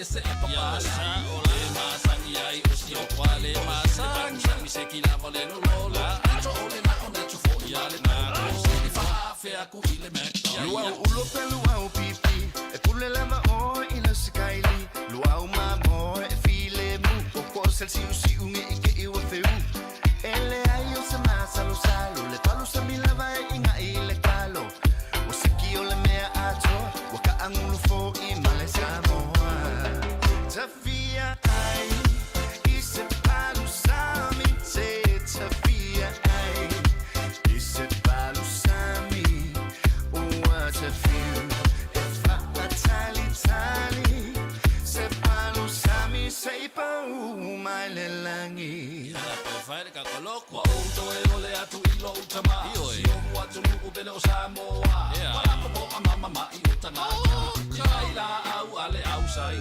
sa oi va sa no vai ole me amore kamea ai fa Samoa se mo atu pa umiki masa su fa como se talo tao masa palu Tafia ai I se palu sami te Tafia ai I se palu sami tale lava ai me ai papalangi na ole mawai I le tino mai hey Tafia ai I se palu sami te Tafia ai I se palu sami what a few if I tali se palu sami sei pa mai le langi la fai ka be ai si kalo ka o se kile le sapa ba ni pe o se me ole ko se o se ma se vai sa ya ma fa ma to le ma sa lo sa le pa sa ni le o sa o ai so le lo ma fa o sa ni ma le me si ai ka ko Tafia ai, ise palu sami, se tafia ai, ise palu sami, talela va, ai me ai papalangi, na ole mawai, ile tino mai, hey tafia ai, ise palu sami, se tafia ai, ise palu sami. What a feel if I tally tally me say pa my lelangi. Lelei whaftai, tai lawa sau, he os hala tu fi ai pe asau pesel.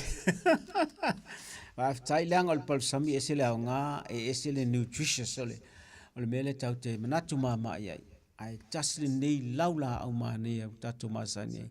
E whai e tatu mea tau sami a maise ala pe a mauala pe monia e whai ai la tulanga lea. E pule a ole whai ngai whai ai. Ia, pe ona whai mele bes. Ai pe ole maa nei al tata al pesele. Ina e tue wha amnatu mai a tatu. Le tau sami i mea tau sami e talawhea ngai mo le soi fua malaloina. Tau mai na alawa umana watu le ata o le plate a whai te mata mai le YouTube. Ia nā wa ele tātou urata e lunga tue whaamanatu tue le YouTube, tue whaamana tue le ata o le tūlanga lea, o le plate lea, e whai maata whaamanatu ia tātou uma i taimi tau te tango fia i me tau sami. Mai tau fo il me tau sami, tu salau me tau sami, au tūle o le aso. Ai le tau luela ia, le tai au le breakfast ia, na o sina mea munmuri ei le me tau sami le tai au, ai le inua whala au, ia whapena masina lunch la i titi. Ia tela tātou le fia to a telela na lantau sami la mai fua whapela lau tau sami. Ai a wheo le uli na e malo se lau tau sami. Ia e tau whala na fua le uli me tulanga lea a ina e whapea na a pāleni le tulanga e tauna ei. Wa e pēna watu le ata lea mo le fatu, o le toto mawalunga, o le suka. Ma le tele o ngasa ngase langa o laile le ato toa i tulanga lea me ona maual me to sami am. Ai sa ele maftanga sa u ele ma vasun tene. Sa utala no fala e se mata upu e whapea na e mele tulanga le ngas ngase lea. Sa e se tasi o uso sa whapea. O ia na mau fole mele na ave na i fale mai. Ia na matuloi. Ia inu lana vai. Mato e te a ma laso na. Ia, e moi, e iei me whaafolinga e pei o le tulanga o le mai lea, e ti ngā lale e le o le whatatonu, ai pe tau anga i anga i lalo i le moa, e tumu le moa, a mese la pe atau sami pe atili eina le anga, me tau o le reflux le whaasalo, te atau e ono whaafolinga whapena, mai whangatawha nei loa se i ronga, ua avel fale mai i loai. E o ila tau nu fale upfalele. E le leile mau e melelei. E le lei ona avel fale mai si aki mai. Ia ona i loa le mea taun fai. Ia ai o le mea tonu nan tupusi isi auso. Ma whapena e loa na mai le TP le lei na vave na vai TP ma ave sa o ai le teimina e le fale mai. Ia whapena ona avane loa na vai na sain. Ia aina vai se vai tau se mai lenta. Fa mai na inua le vai na matea tua ia. Ele umea te amal filmai. A manin a fa apel tulanga tuna inua tu se mai lenta. Le boto se le filmai na le vai na le mai lenta. O le tau tai tu sa le mai lenta ma le ino. O vai mana le le mo le puta me al mele reflux. O po le recagitate mai lalo le puta ngai lunga le ala ai. E tai whafolinga i le mele o le angina. Ia, e le ngatala natu ina e whaile vaina, a e whapipi i la me le whatawhata. E iloa i la po le whatu le mafua mai. Ia ma whaasololo i tui ma whaata me whapena, mea na ele lei e le mau i mele lei. Halu pe vai foma ina e mauti noa e le o le whatu le mafua ai. Taua no fouta iai, a tauna ese se esa na experience po se tangata fo na silfia na to go through a name ai le ana fa so mai me so facili ile mai la vale ngas ngasele fatu le tau te tal noi O le mea tau le ischemic heart disease. E se mai isi fo i ngasi le fatu. E tele ngasi le fatu. E ono a whaina. E ono mai e le fatu. Ai, mai tau o le ngaluenga le fatu lai whai. Tai mi umai pambo le fatu o lai sawa i ngā ma le pressure la le e pamuina le toto. A le le fatu lo inga le fo la le taamila le toto taamila. Ai a le ya le no inga la fa le tonu la sa palai le toto i vai nga e tauna lo fa le tonu ma le fo i ma le toto e fa ma. Ya alu fa tase lo ma le leanga fa ma le toto i le fatunga o fa pe ma le ate. Ya ma ti le na fa ina da to pe o stulang fa ma ta utia fa pe.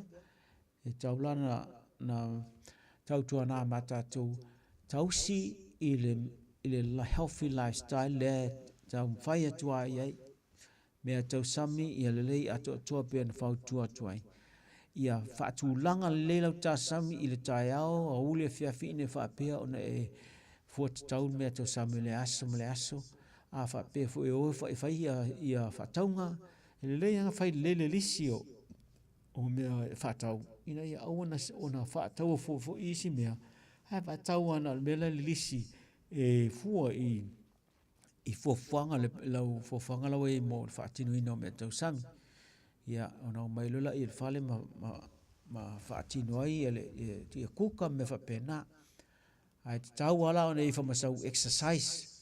Na au whautu atu le exercise whaingo whea a whai le tele ni mga luenga whale whaanga iru tino. E te tau alana e anu te savali. A lata ane se park, la e tele parks, la e au tonu fo parks, la e a tūranga, la we masini for exercise. O le man na e o isi masini la e te leta wale se gym. O la oe he inga masini na, e te latua oe vili vai ai, ma lue vai ai. I ma nofo lunga nofo i lalo. Oka, ole matua maana i lava. Ia ma savali e loa, e fiu e lava na exercise e fai, so soane i tino. Ia, a holo le fiafi. Tasi nei a lui tau tele mas tangata nei vai tau, o le mene o le telefoni, ia fiafi e le i moe. A whai o oe masanina e whangaini telefoni i le a tele i moe. Tu sapo le alo whai mai e le i te moe fo i maa.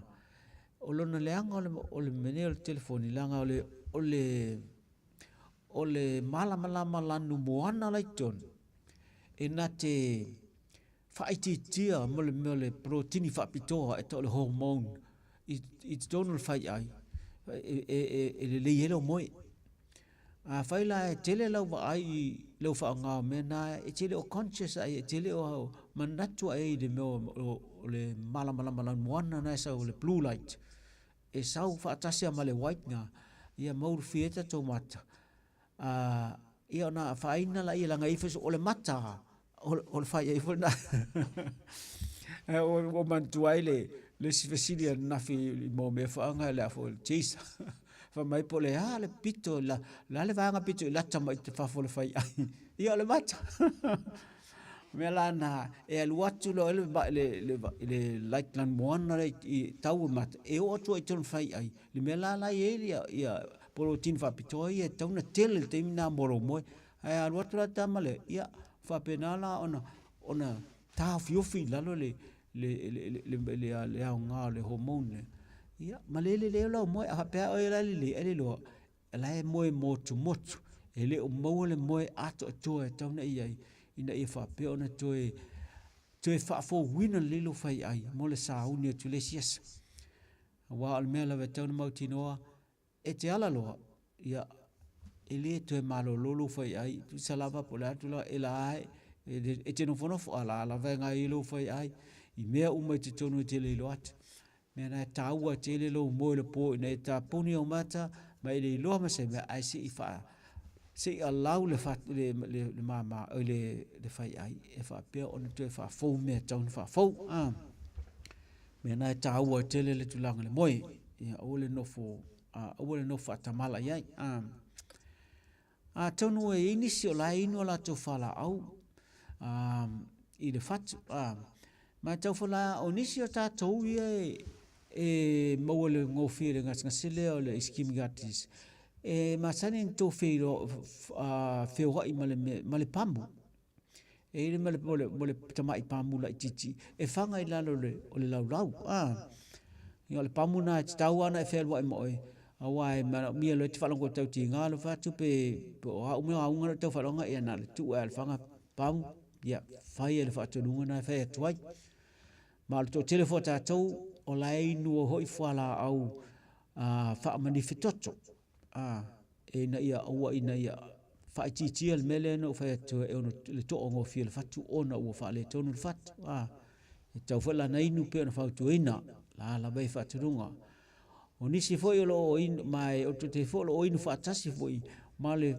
fala au o le ngao fala au le tau foi fa titi le ngao le nga tau ana in e fa tasi e foi la ma fala au e fa ton le tata le fatu ya pe tasi pe lua pe tolu fala o pe na langa combine ina ia au nei maulunga se tele se dos se fala au tu fa tasi au nga fala au na ia fa pe na le ona le ma fa ton le tata le fatu ya mai ma sento fa long fo e fo malisi fala au e ta o fala au le vai fala au nai nu fo ina ia so ni ave ese ia le vai so ni le fatunga ave ese le vai la over tonu tino mena e fata pula ai le vai e tauna inu mea te mai fatu la nga tele ia atuai na ave ese maltino e le fala au le ia ele ase mea na le mavena o sul sela mfa pena tu poini si mau mea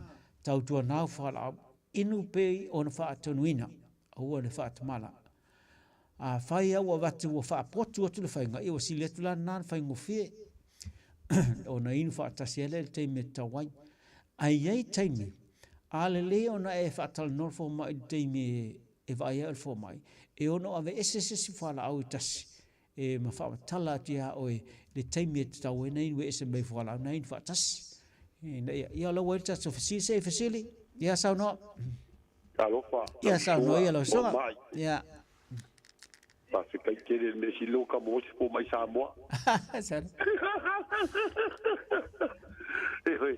o me ia kali po mai palangi ia man ko oye ka kere ka kai ni si ka o kul mere ki nga male me pale ko la ka palo ia ka po pole fo alwa kwa ngango pang waru pe vale eu va per ka malo ari ia pa ku kai via la kwa le tawa e pa mole ia sana o kai kai o le pia mole e mo se mo ka ke la pia nga la tsunga ka ke pia kala ngo ya inde o me i lo ka kingo wa kai kai ngi wala o ko ba rua io es ole me o ka ke kala ku ya so e me ka wala o po mai ia pa mai ko le wala ko ma rua yang ka sa wale anka sa mai sa boele mos ko ma rua kai oi lo fo mai le termine ia o fo mai sai tosen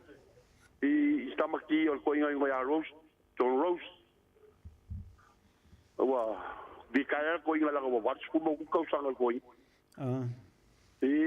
ya le la ko pa lo ngi ya ma ga ya kere mo le po mai sa bo pa kala ko siri ya le pa le ko lo ko kigo ya ka mai le be ka ko ya ya le fa ka ya be siri o mai si be o be ko ya ku mai lo ka vai po ye ya pe pi e ubi ya me ra po le ka ke pi ko siri ko po le suka po la be va pe kalo fa bai le nga o le la o te livi verso le e ma fai ana e se o fo mai ya na e te vala le festa ton wa moi pa ma wa numero fa ma numero ine fa la te vala mai ono fa ya to le ton fa e foi se o so na o tu ne vai aso e la fo mo fa ton me ton fai terminei oi ya o le se fa kula lo ma ko le fa mole lei mo mai ya ku se ka bela no bela va mole pole le lo ma ko le kio ya sa ele la lot o do fetu ya luo no fa Ia. O tasi.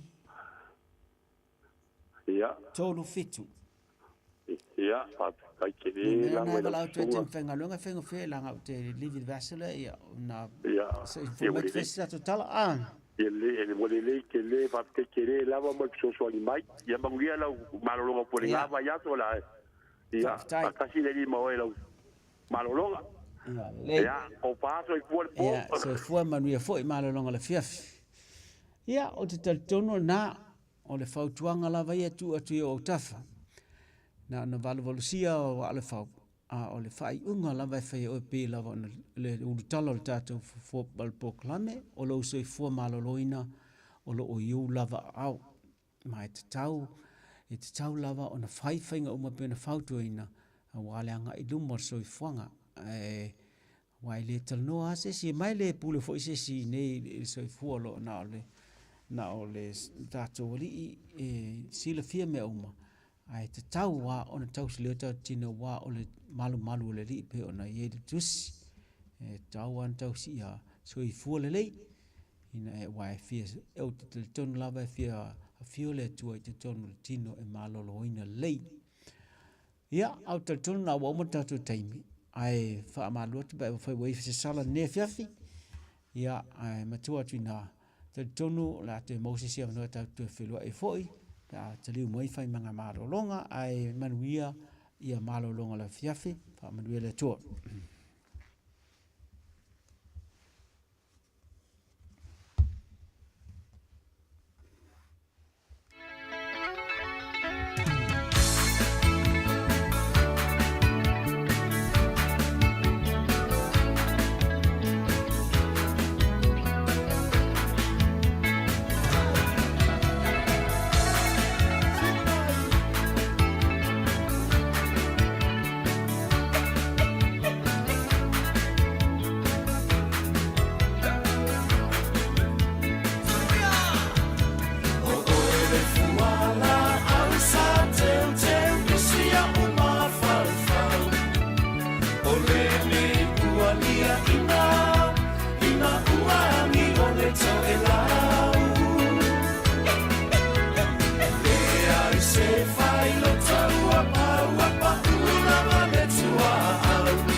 Fa matafi atu le tautua le sunga le li fo mai Dr. Isaia Tawalapini ia ma le tātou pon kalame pe o nei iai ia o lo soifua maloloina o lo o iou lava a au pe te iane ia lea ua 5 minute ua te ele tulaiva le fo fantasi mai le sunga i le whawhiangainga pasta wopati o tumapu ma le tātou pon kalame te walunga i le nei vaenga le afiafi o le teimi o le filifilinga o le melea ia whaamanoa le nei teimi ia ma le nei fo i ai tula ia manai minute tātou te whaangolongo ia ma whaafongai i le laungaina le whiongpa ia le atua sosoani mo oe sosoani mo au sosoani mo tātou uma au tātou wanga atu mo le whai unga o le nei fo i vai aso teimi o le filifilinga We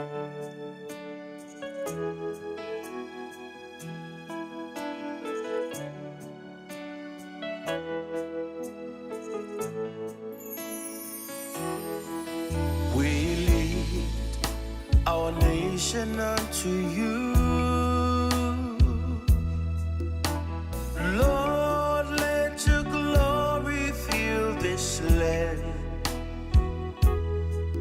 It's your desire, onward God, into the knowledge of your love. Multitude and multitude in the valley of decision, waiting to hear the good. Samoa, come to the Lord. Samoa, come to the Lord. Samoa, come to the Lord. Samoa, come to the Lord.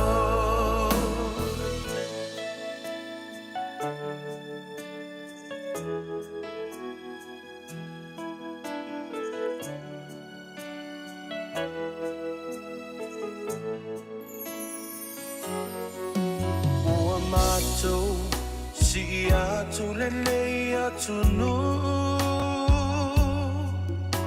Yesu yatumu ilo mamalu. Olo finangalo ya o mayuma. Ile mala malama olo alofa. Eto atele ilato, ilevano fili filina, fatali levala. Samoa, sawia Yesu. Samoa, sawia Yesu. Samoa,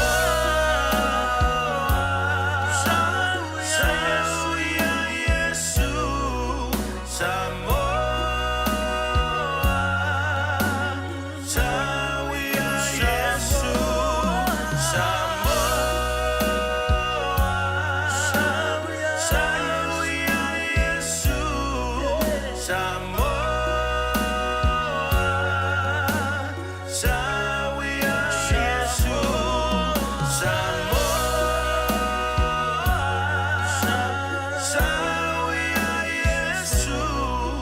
Samoa,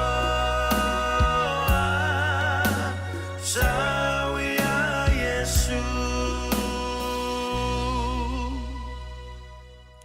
O le a tātou a mata i se talo. Mātou vi ia oe le atua. Wa oe lava o le atua mai le vavau e o i le wha vavau. Mai le amatanga o le a o fo i le ngata anga o oe le atua o le mua mua o oe lava o le muli muli. O loua lofa mai le amatanga e o mai i le neipo. Mātou te whapea tuai le atua e whawhetai tele lo wanga le lei. Lau tau singa le soifua o tangata. Mai se le atunu o Samoa ma i mātou uma. Whawhetai le nei aso ua pō ma ua. Ma vai atu le malama o mātou wa ia ngā luenga siri ese a lau wa fio. Whawhetai fo i le timu. Ma le malulu o mātou iai o ngā luenga ma mana ia au ma lau siri ese le atua. Whawhetai iai me umavi ia lau suafa Yesu e whaavavau lava. Wala au mare loto whaamau alalo le li ie whaamale mole whaamangalo mai. Whaamamaina i mātou le mana o lau lava toto i le nei pō. E mātou te wala au lia oe nganga pa ia. Fesoso ni mai le amataina. O le lufi ina o lau upu mo tangata. Le mea ai mo mātou nganga te talo nganga pa ia fesoso ni mai. O oe lava e te momoli le upu i le whau unga lau o fio. I le neipo. Wha manuia i la tau. O le ama whai o na wha fonga mai. Ma la tau maua le neipo lo kalama. I alu ma le mana lau upu. Wha o ngā ina le wha tau waa o le au auna. Le atua e whai ma wha manu yanga. A ia tele ma ia maualunga i so lava vi inga. Wha manu ia le neipo i mātou umalama. Iesu i lau lava suafa o mātou te talo atuai. Amene, ma amene. Ia, vi ia le atua le neipo. Pa ia foi ma le mamalu le au whaafafonga ma i la tau o ilungo le tātou pol kalami. Wha tā lofa atuai ma le nganga whaaloalo. Wha tu lima foi le pa ia ma le mamalu o tātou au whaafonga le neipo. Ia, i la tau e maasani le neipo le kalami wha amalu lua tu foi ono o le awanoa mai le vai asu taluai. Ia ono o nisi fuafuanga. Ia le atua u tātou maua le nei maaftanga. Veiloa i fia le i luma o le atua le neipo. Ia ai, fo i ele vi inga i ate ia e le au noa. Neipo ia o le whaatalofa fo i au ona le atua, so o lava se whata whaitau langa. Ia, o le atatou tala noa, se mata upu fo i tātou te whaasoa i le pōlini. E whai ele upu o le atua ma whaamanuianga i ate oe. A walo tātou soifua whaalea nganga. O le upu o le atua o le mea aimo o tātou wanganga. Io e tausi ai le nganga, whaamanuia ai tātou e le lii. Tā upu e lima o le tusi o le evangelia o Ioane. O le mata upu whaisoo. Tala noa ina soo foi nei mata upu. Ae, e le mawhai ona o tuina i lalo. Le fsoso ni mai ale nganga o le atua i se mata upu o te fia whaasoa i la vau. Ne ala u te matua i o whaata ua ina ai le nei mata upu le nei pō. Ma o tari tonu ai ma le loto whaatua tua. O le a whaile nei mata upu ma se oso le leimo o i le pōle nei. Ia, se ia o atu i le si taimi e te toi whaafafonga i le upu lava le atua. Ina o whai atu e whai so o le mata upu ai le ma whaina tau fia.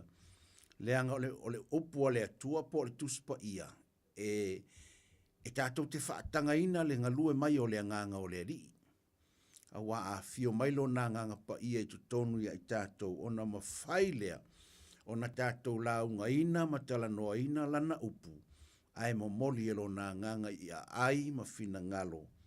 O i tātou lava e mawhai o na whaafonga ma i le pōle nei. Mta upula lima o vāvenga na whaia i Iesu i pētesa. O mawai ia mea, na o lea i le tausaminga o i utaia. O maliwa e ai Iesu i Jerusalema. O i Jerusalema le tā elenga. E lata i le whaitotoa mā moe. O pētesa lona ingoa i le upu e leni. I le upu e Peru, e lima ona whaapaolonga. O le vai lea o lea i Jerusalema. O le tala la le tuspa ia, e lata le vai lea, i le whaitotoa o mā moe i Jerusalema. E le aiso la vā mamao. O le whaitotoa la leo mā moe, mai lava i ona pō. O le whengainga tuai, se ia o mai le teimile nei. O le moli maua tangata o loo i to tonu o le nuu o le atua po Israelu. O loo iai ale whaitotoa lea o mā moe i to tonu o Jerusalema. O loo iai o le moli maulea nisi sa mātou tala noa, ma whaasoa mai li teimina fo'i mai ai Israelu. O loo iai ale whaitutoa o mā moe lea i to tonu o Jerusalema. Lea lai whai mai le tala ale tusipa ia. E lata la iai le vai lea i le upu e peru e tā ua o Petesa. I le no foanga lea, po o i le mele i eile whaituto o mā moe, whai mai e latala i eile vai. A o le vai whai mai e 5 ona whaapaolonga, lo no winga o se vai tele. E a fua i le 5 whaapaolonga, lo winga e 5 ngi ala vai ko kongo le mea lea, po ni mea o loo, whai i to tonu o le vai. Te le loa la i ai le vai, po o le mea o iai ai o mai le taimi nei pele ai. Io e wai o tele i o au i lea nuu, ia ai to tele sa mo o iai. Ai o au la ia leo te tala noa mama atu o tele mana oe. O tele i loa po iai ale vai. Ia whape ei nisi nao i sara elu o lai iai ia mana ia, vi ia le li. Ai a whape foi ua le ai. Ia, o soi fuanga ua leva, ua umi, se taimi. A wa a fua li taimi le na tusi ele fio ngā le atua. Se ia o mai li taimi le nei o na po, nei le tātou te iai. O matua umi au le taimi. A fua foi la i ai li taimi lea ova ma le lua afe tau sanga taluai. A lea o mai li taimi ne le tātou te tala noa i mata upu ia. O mea na tutupu i te tonu o le nuu lea. Po le a aipa ia. Po le nuu o le atua. E iai la le vai lea tā ua o Petesa. I to tonu i Jerusalema e lata i le whaitotoa o Māmoe. Kau kia le lofa o le atua. Pea fua iai. Ia. Ia la tātou wōrwhai upe tonu. Sa ta oto hoi tangata e tō tele o e mamai, o e tā waso, o e pipili, ma e mai tino vale, o whātari tali i le ngaepu o le vai. E makau kia lea vai pe a tātou fua iai. O le vai lea, e tumu i tangata mamai. Masalo foi lele o ka ua umamai mangisi mai. Pe inga pau mai e ta umai ta waso, tangata pipili, tangata tino vale. Au te lo o lai po o lai ei mangisi mai, ngisi mauangoango le mai.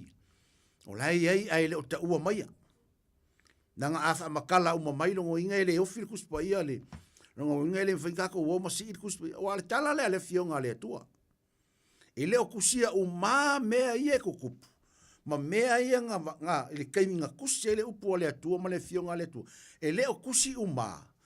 Langa a kusi uma. Longa winga ele mawhainga kako oma kai whapepeo le mea le ele whainga o fia ngā ave ongo le laikiki. O le o fia ele upu le kusi. A longa winga a kusi uma. E longa winga ki anu e hamo lau kusi pa ia ma ea. Ha le poto fo ia o le atua ma le whainga o le por kalami o le upu ale atua. Whaingo fia ia ngā ave. Whaingo fia ia ngā e alu mo fia avea i lau tuspa ia. O fia lava e tea ngā iai ingi au malanga po fia lava. Ke alu ama ave le upu ale atua. Ongo le whaingo fia ngā ave. Ongo le lai titi. Wawa e whaingis kuspa ia e la iki for kuspa ia lea. Le lai whaingo fia le la tato te tala noa. E le ka oko ka ngaka ma mai i le vai lea. O le lako ngā luenga le whai. E whaakari kali i le ngā epu o le vai. O le ala lea leu te fia whaasoa ai ma au tala noa. I le matautia tele o le atua le tātou te au auna i ai.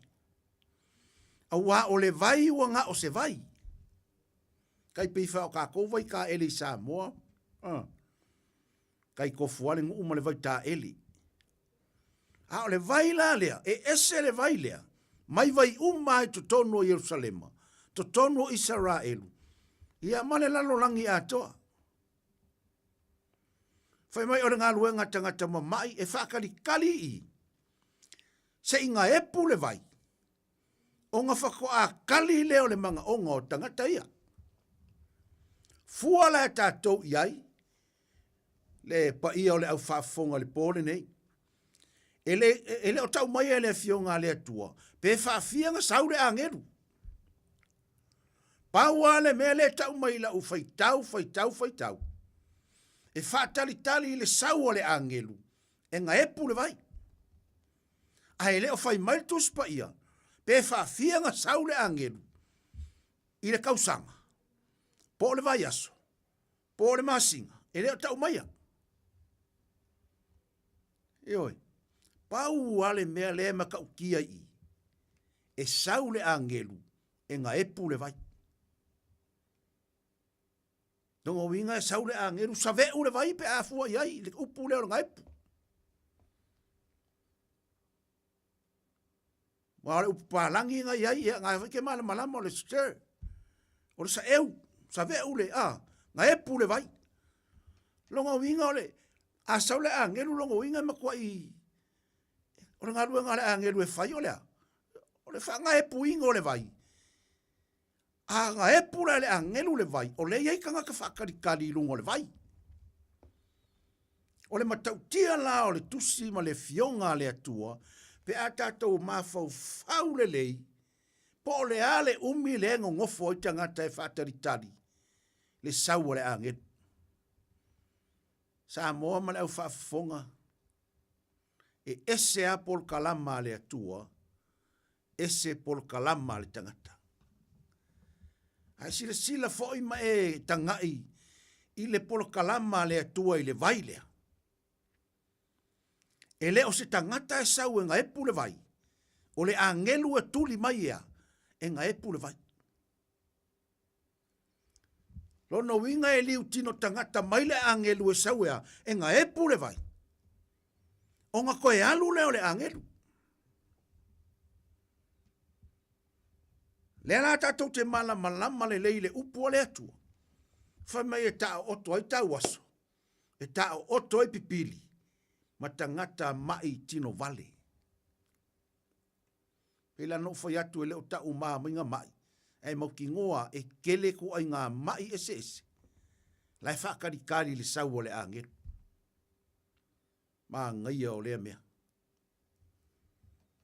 O le wha moe o le au mamai. O le sau o le angelu. E le o le wha moe o le au mamai. O le vai. A wā o le vai aia la eka kia ya le vai ma le sua vai la aia le vai. E le aima se me kupu i le vai. Pe a le sau le angelu. Pa fonga fo. A ka kia le vai nga o se vai. E le aise me tupu. Aise a. O le faa moe o le vai. O le faa moe o le mai. Po le tangata mai. O le sau o le angelu. A sau la le angelu.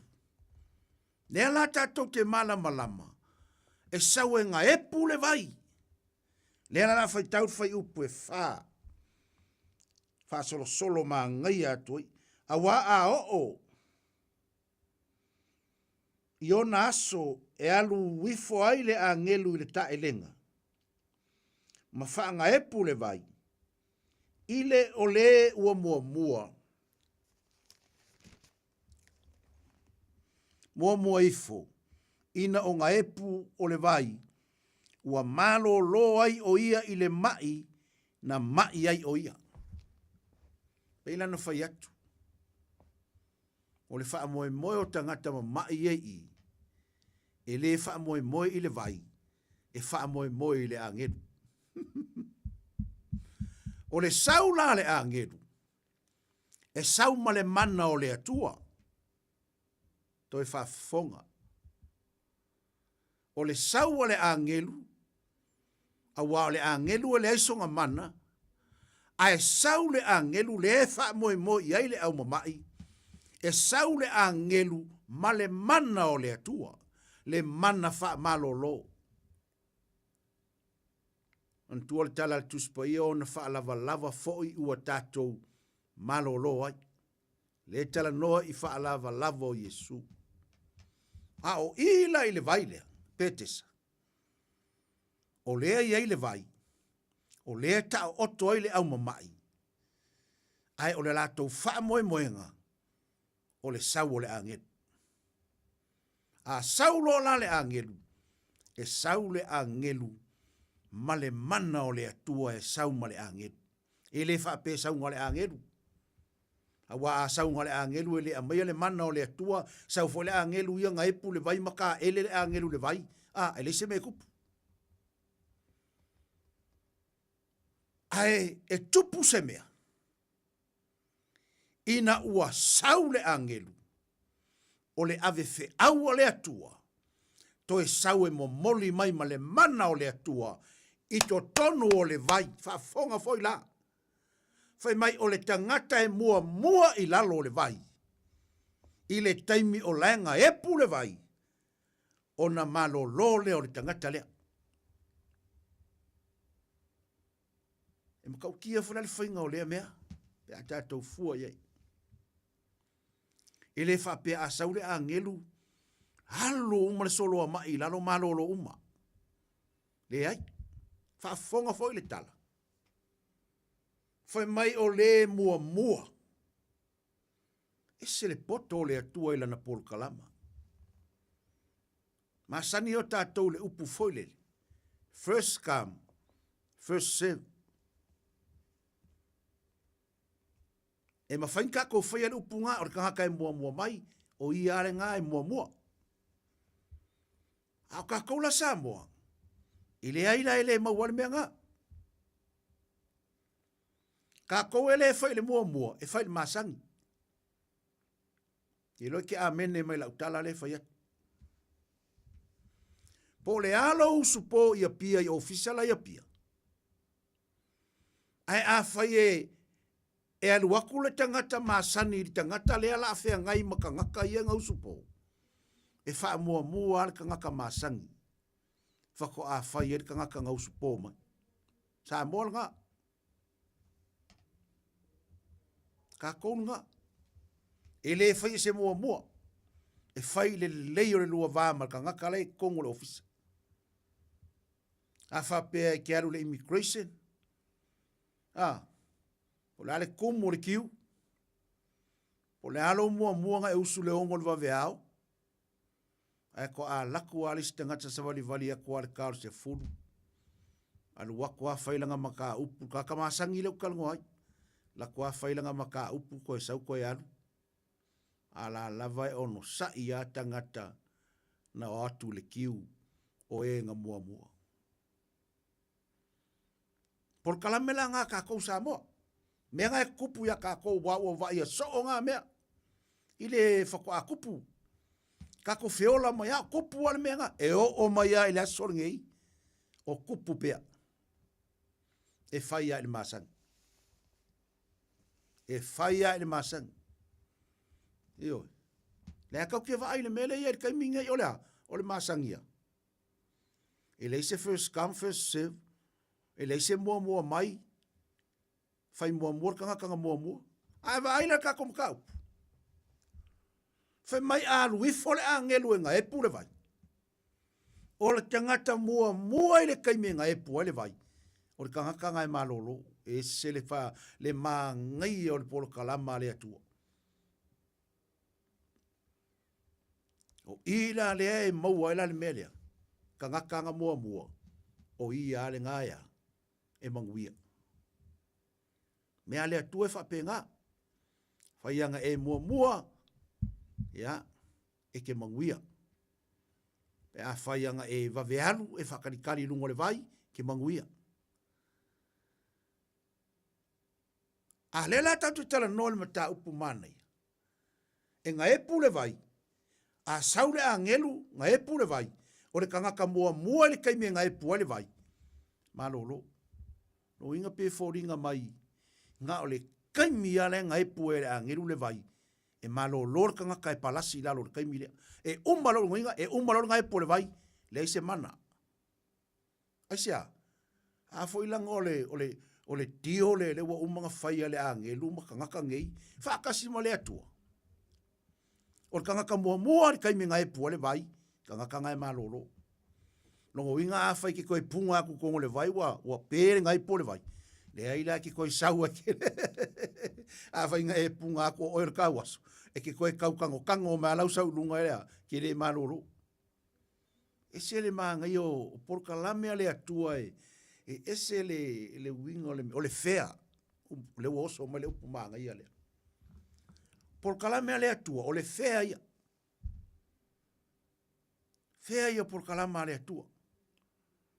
E le peo kako por kalame pa le fea kako mea. Pa fasa wea kako mea. Au por kalama le atua. Samoa ma le mamalu o le au whaafafonga. E fea le whainga o anga por kalame. Vai le whainga o por kalame o le vaile.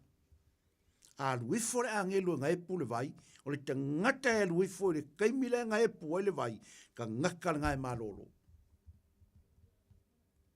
Kua fair enough. Umale le inga ku ai inga. O le vai. Ke le lope sa yesi fa makala upu sa ye irung o le vai. Pol mea la sa walis ka ngaka musu musu le si mai. So le or ka ngaka mo mo ka mi nga epu le vai ka nga malolo. So le fa pe nga sunga. A wa fa finge ye mo kingo nga ifungi fa finge ma. Ke le la ngu ia ke va ye pe o ka malolo a me esele ka hua ke le ka malolo ye ngu o fa finge pe e fa le ka hua ke le ya la ko ila ka va ai ye mar kilo ye ngu ai me sia miro is ka ka sai e fa le ka hua ke le la ko fa finge pe o fa finge ole ia ka ko sa mo le ngai le upu fore le ya so yo fa fingi ngo fo kange ole ulo fai saka marka ngo ko le ai nga ka ola ka fa longo nga upu ya so ya ole ko fa pe nga ya so ngai o tupu le mala mo le tala le ole ko ya nga ko fa ya nga upu ole fa fingi ole ole fa fingi ole polonga ole fa fingi ole no sa mo mal au fa fonga se o ko fa pe nga ngai kinga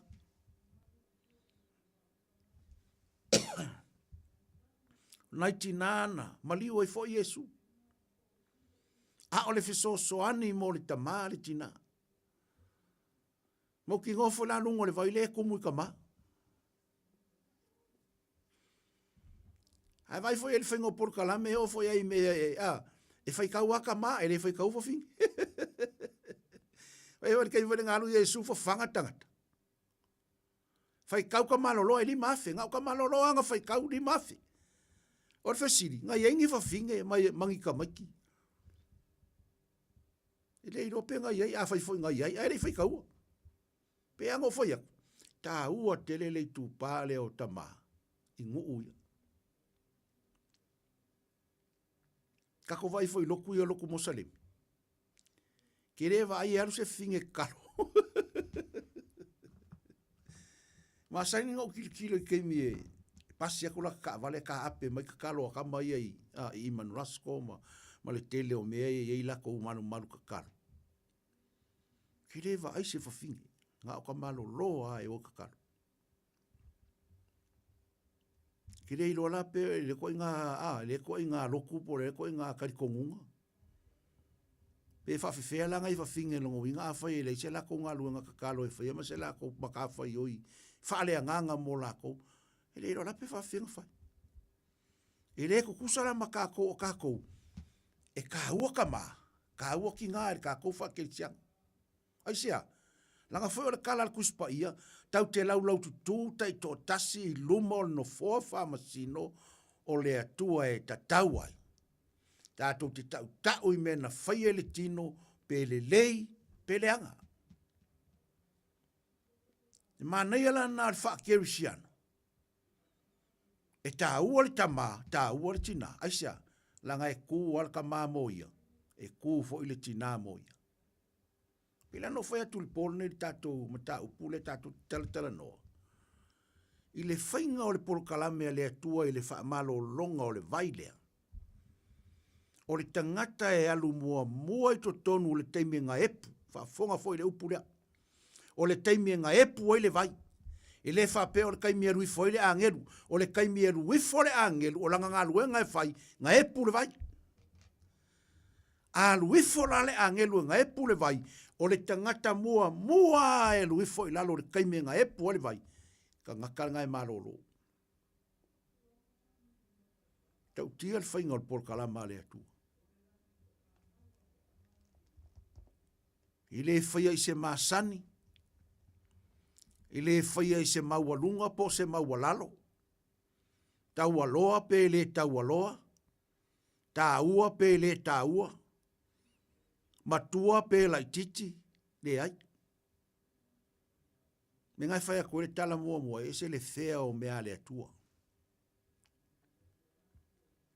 Ni ki ola nga tuspa ia whai mai o le mea te lulu e te sele sele. O le mea lulu ina le tangata, o le mea lea sele sele mai e ia.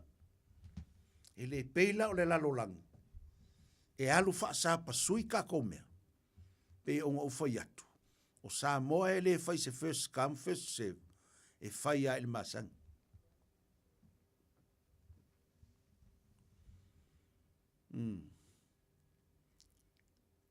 Ha o le vai la lea. E le whai se masangi sa o le angel. A wai lei ma se se masangi e le angel. O le makau kia ngā o le mea. O le angelu la sau e ngā epu le vai. E le ai ma se si o le awari i ma mai e masangi le angel. Ioi. Kako vai fo la iei mo me o kaka fo i a o nginga kako wo mo kau la sea fo le kau ka ua mai le mea ma le mea kako wo. Fa moe moe a o kounga e ope masangi le a inga le o ngar kau la sea. Se i vavea ko kou mai ru. Ah. A o mea le vaenga lea. Tala le au mele kuspaia. E le i loa le angeru se si o la wari. E le masangi le angeru se si o la wari. O le maangai alanga o mea le atua. Sau le angeru. E le whai le masangi la sau. Sau le angeru. E whai di ka ngaka mua mua. A vave la lau punga i lalo le vai kai me ngai po le vai. A e. I wa alu o le whale o malolo. A whai e ka kuai. Le ropo la le umi ki kawa le vale a ia i le vai. Ke whakarikari a ngelu a ia, ai ke whaianga. O le sifo e le mea matautia. O laua e lunga o le whaamanguyanga o lo malolonga. A o le whaafika uli lai whenga ima o e lunga o le whaamanguyanga. E ke whaianga e le whaamanguyanga. E ke whaianga. E ke whaangesengese. E ke whaakua kuai. E ke silou le kai me sa wai le angelu. Mga kuala, o le whakaringa o le angelu. Whaia le vave. Whaia le vave. I le whai se, po le alkoa inga, e whai, whai ala e mamao le mea le kuku, e le si mai. Ai ngā luifo le angelu, lele mai o le mai, ai. Ai whikau mana ngai po le vai. Anu mai umalolo. Ai peke ngofo i lungo le vai. Ai a whai e saule angelu ala, ke whai anga i lungo le vai. O le i unga ala oi, e koe fhoi le angelu, e ke koe ngofo e fo. E la tatu whaso solo atu i lalo. Maa ngai a koe kako kalakala ngoa kako matau. Ya, whai upo e lima. Sa i aile tasi tangata na mai, tausanga e tolu sifuru ma le valu. Whai upo ngai lima, ono. Sila atu Yesu i a te ia. O ta oto.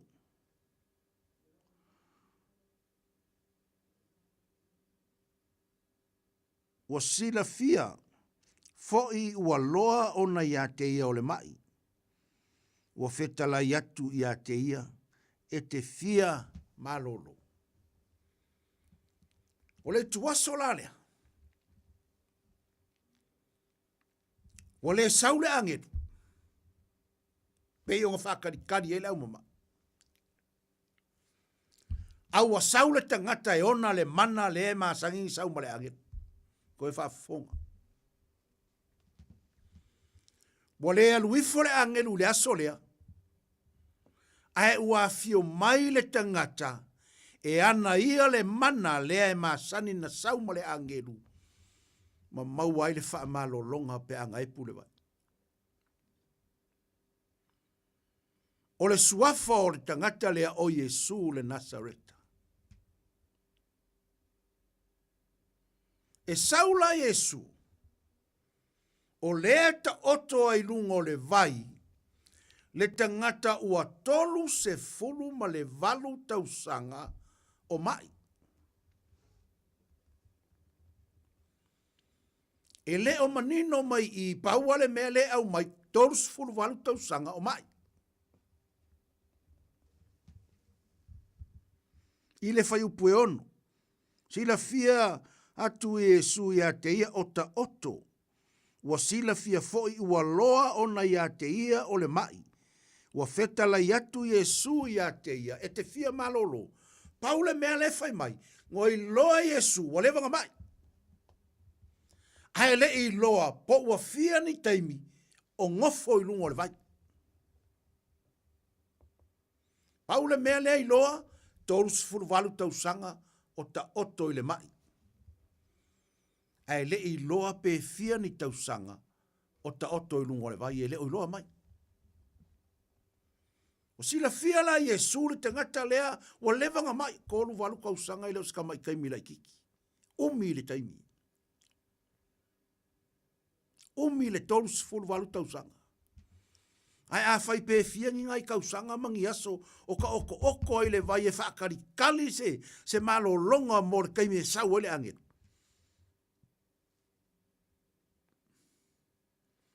Wa ole mea I loa ai li tangata lea ngai a misia le sau ele angelu isi anga saunga. O la le mea I loa ai. E I loa I le tala lea. A sau le angelu. E mua I fore sikanga kaya ia. Longa winga. Sa iai le kaiminga sa waile angelu ai le sau leo Yesu. Sa iai le kaiminga ali foile angelu. O le faafika auri. Fai mailanga kala. E le ise si e ku uinga ifoa u lalo le vai.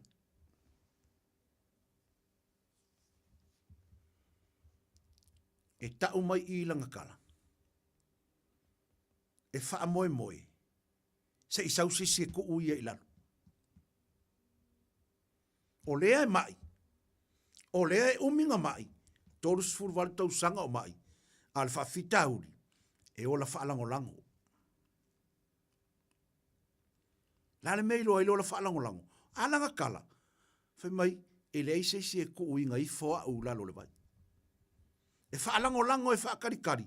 Se ia tau a se e lofa e kangoia. E si ia I lalo le vai. A wale loa so I au kaforungu ko le vai. Whakarikari a ngelu oi. Ngā o ngā sau ale a ngelu. Lili uro. Ka vale lo I lalo pe a whai o leisis.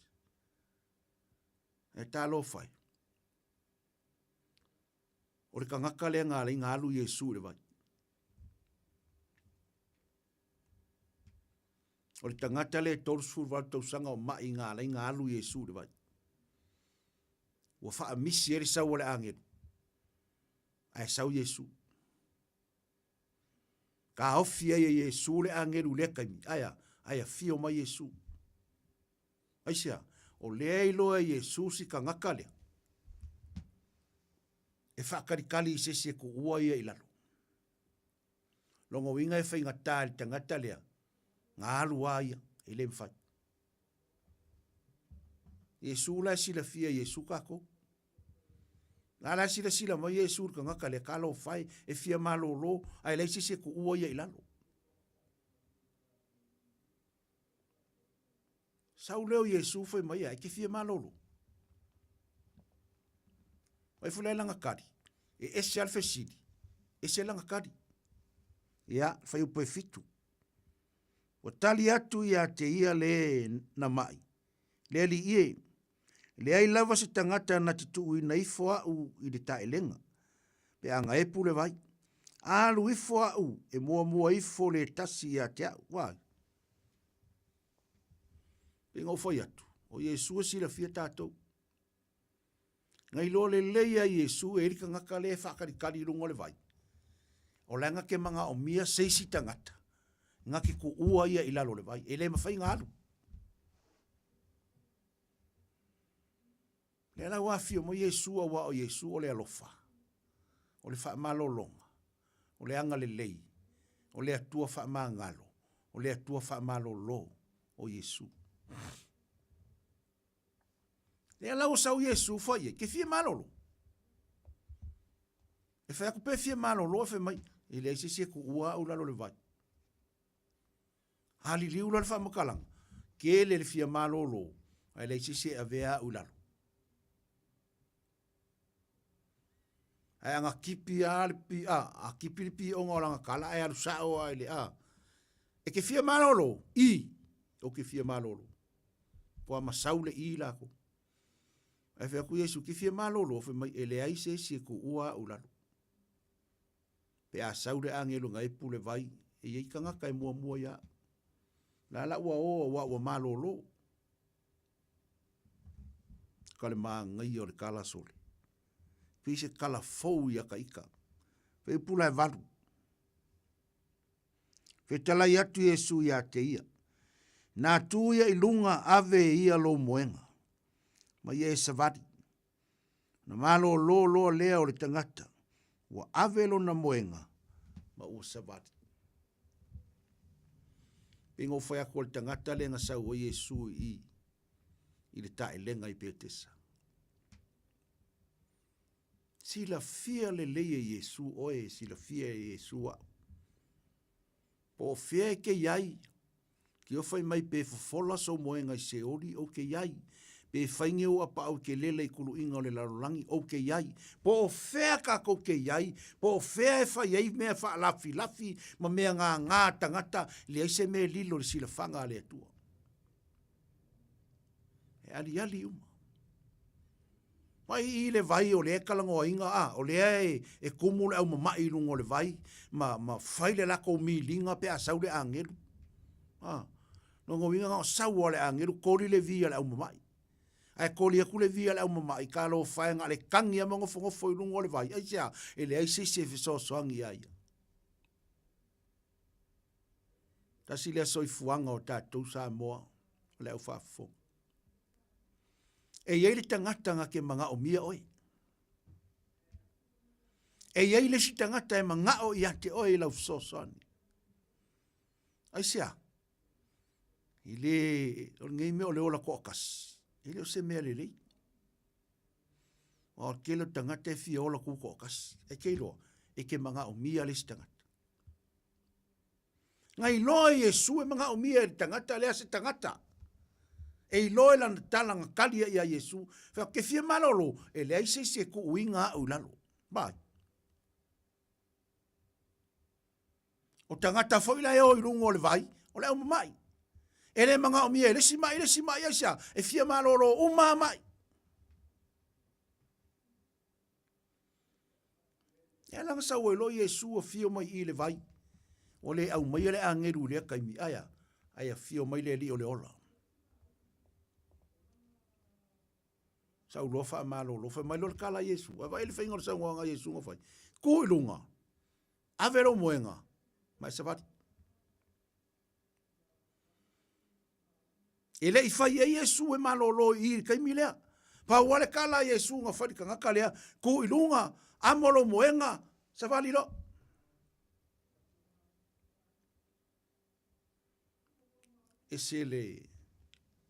ese le mamana o upu e sau noa ai lo tātou atua. Ese le matautia o le atu ai ngā atua. A o na sau noa e mamana ana sau noanga, e mamalu. E leo ni sau noanga fo e kau inga whaile ai, e wi ngā na sau noanga, e iei le mana, e iei le paia, e iei le mamalu i teimi uma, e sau noa ai le atua.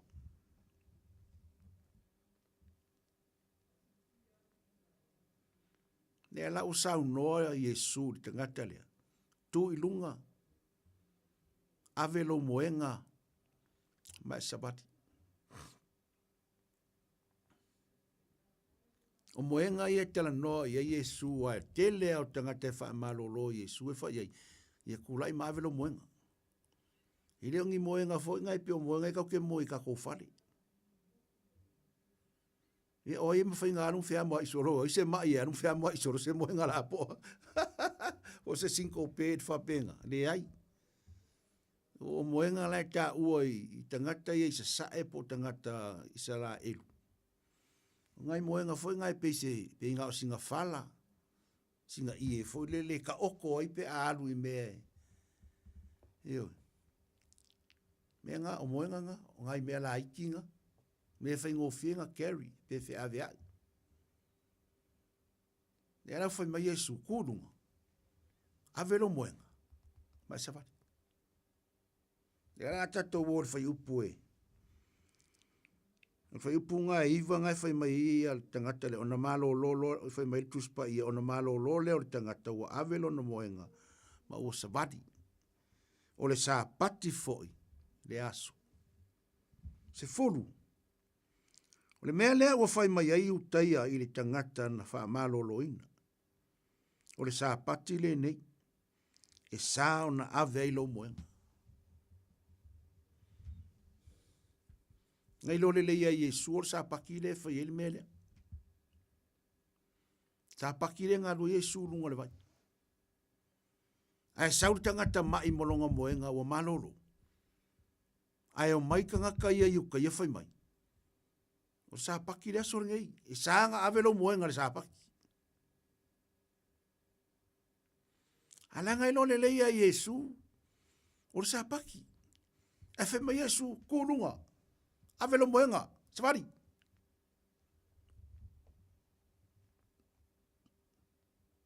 Ai sea. A foi o Yesu o le li o sa paki.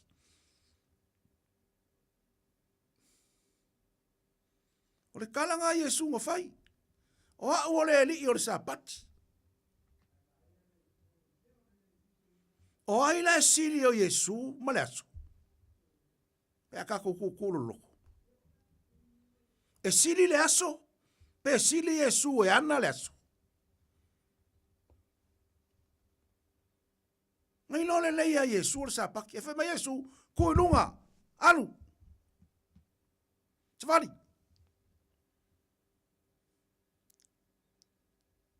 Nga o le feta laia o Yesu. Nisi mai nga le whae o limo Yesu. Nisi mai e te talo Yesu. Wai mea e pe fōringa e. E leo se ngā luenga. Ai whika le au iu kaia ma. Ma ngā e whasioti Yesu i keimi e whai eia ngā mea ia. Mea ngā ringi whai mai Yesu a pa ure maa mo i le lua. I le sa paki. Ea. E ko pele maa mo e pe. Pe anga le leile maa mo.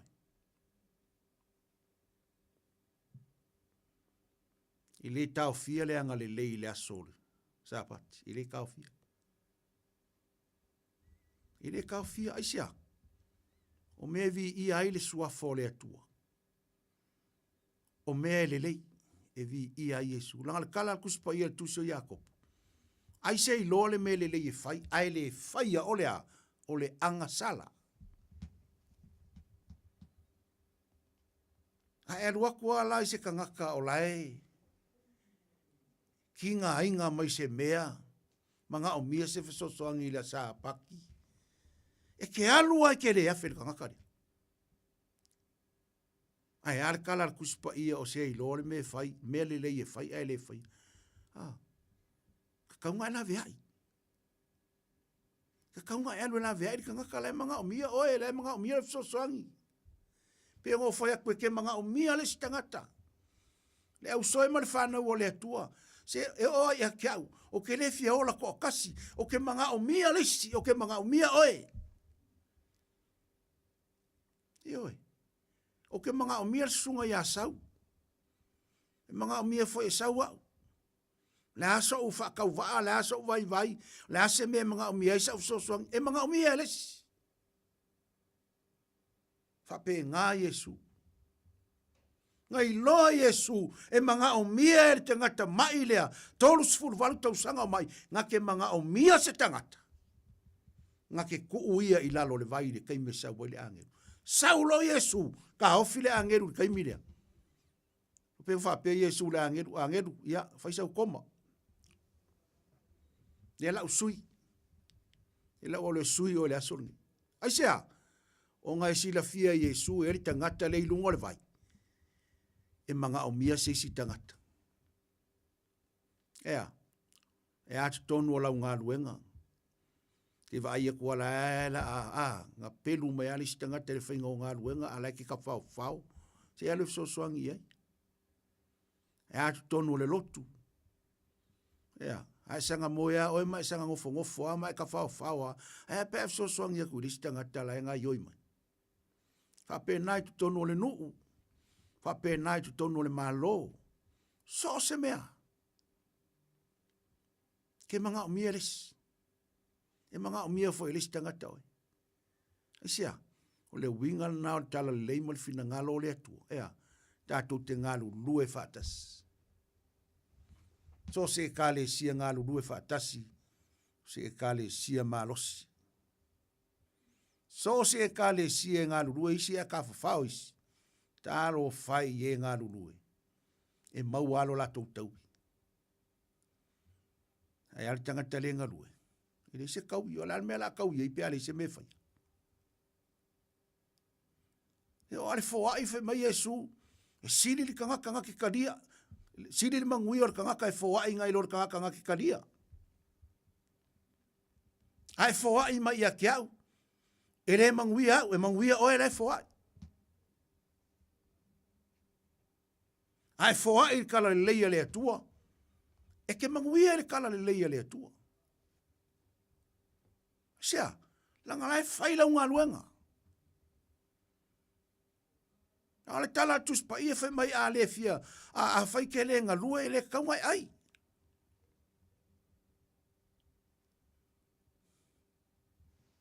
O sila a inga i kongu whai o ngia kongu kau kia iei. E ke le me le whai nga luenga le stangata. Le ai mase me whai e longa ainga. Ai ngā le whelo lua i amango whongofo. Ma eva lau whau maru. Kalo whai a o ilo vai. Ke mga o mia lau sosoangi lesi. A whai ke re whai ngā luenga. E pe alu e morko vau. Whai ngā luenga si koe inga, koe sau koe alu, koe mole vau, koe sau koe alu vele a ekpole manga sa uofa ia ele me a. Halenga o lau sa ua suilo ofu e haru. E sau seru lo uru e haru. E sau aire me ai silo makua e angi. Kalo whai lo valea. Ka u koe fo i alo le ava. Isia, tuspa ia whai mai o le ava i ka mamare ki ngāia. E umia ia uaso le ngu o le afo inga mai le tua ia oe. Ki fi alu le rangi, ava i lau ka maa. Ava i lau ki ngā. Langal whai ungar whai upu whai mai le ngu o le afo inga mai. Oi le ngu. Le langi ma le manguia e whawawau. O aso ia whai mai ia lo ma whauwhaunga ia whai mai awa ka mamar ki ngai uminga e ola. Ia manga ia whai. Ai whai kau akur whai ungar whai upu whai mai. Ia e awa i lau ta mama lau tina. Ina ia whale wale vai o aso i le nuu o le a ina mai e lau atua ia oi. O le whesiri la oi le ngu le la inga mai. Le Jerusalem mafou. Le ola e whaavavau. Fo inga mai e le atua. Ili kanga kaava. Langa ua kele whaangau. Kele kupulanga. Ele ava li ka mamar ki ngā. Pe ia le whainga o ki ngā mar ka maa pe o le whainga o lau whaanga. No. Sui lau attitude. Sui lau o langa. Ava. Leo kaku kalango aku, le fasi mere, lo pe isi kanga ka whape ngā o e whanongolongo mai. Ava nge i o mākua. A le kau ki kalango i le mere, ngā reinga sau i e su i le vailea, e iele tangata, e mga o mia le fisosoa. Mga o mia umai ka ngaka i e iele wha malolonga, but e ko a kasiri ka ngaka le i. Tolu si furu walu tausanga, o ka oko i le mai. Ai whai mailanga kala. E mua i folisi ka ngaka ia. Raku Yesu ki fia mana o lofo mai, e leise se ku ua ulano. E a oa mai ori ngei po. Oa mai ori nei afiafi. Ke mga o mia se si ia oi. Ke mga o mia se lo milo mia o vai. Ke mga o mia se fiso soangi lo soi fua whaleanga. Yes, e ke mga o mia. E ke mga o mia. O ke mga o mia. E oia ke au lau ke kalango aku. E leiso malosi, e leiso uloa le upo le atua. O ke mga o mia oe ke fisosoangi mai a ke au e ala le upo le atua. O ke mga o mia oe.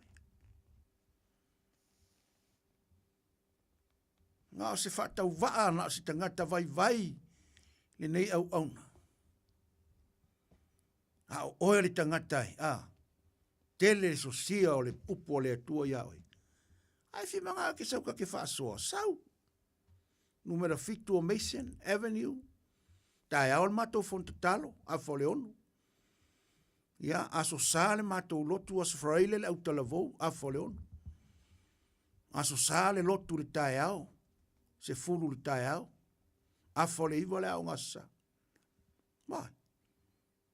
Ai fia la tula ta whaasoa. Numero fitu o Mason Avenue o Tahuhu. Tatu porkalamana nei po Samoa le atunu ono tatu tei. Le leile atua whaamanuia lo fina ngalo. So soani se stangata. So soani. La foi le so soani te mwhaina e whaia whai.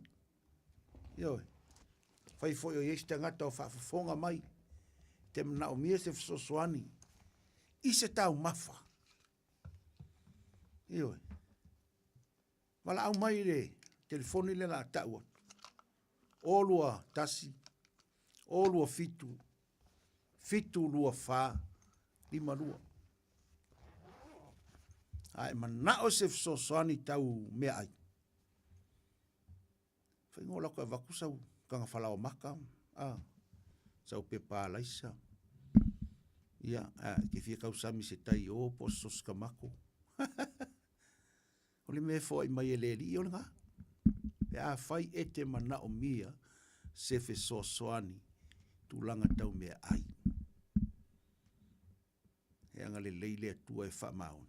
Olua tas, olua fitu, fitu lua fa, lima lua.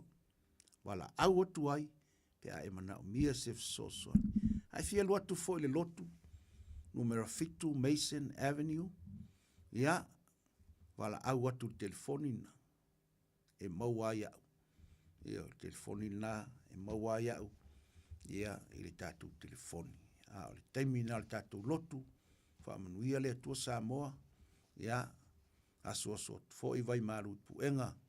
Pa i ole au whaafafonga a ua sala se ngangana, whaamangalo mai. Wae vai le au ona. Ma whatau wa. Whaamanuia le atua le a tatu te talo. Yesu, whaaftaila upu.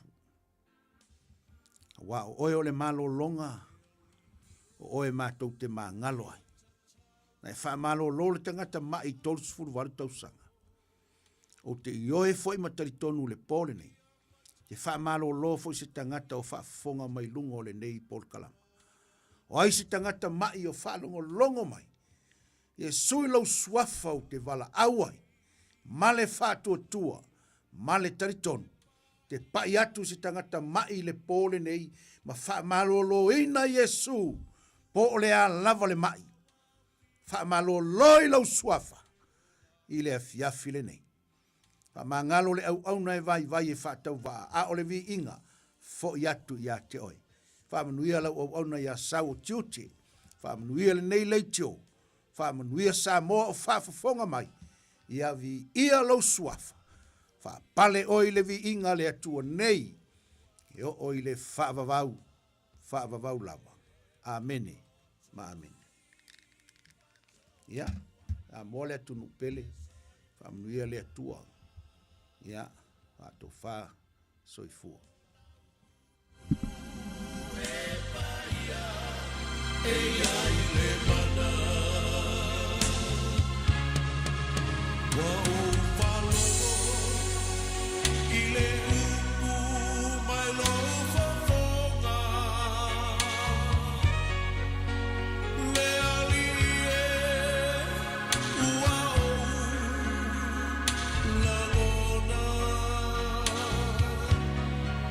Wapai mai le malo si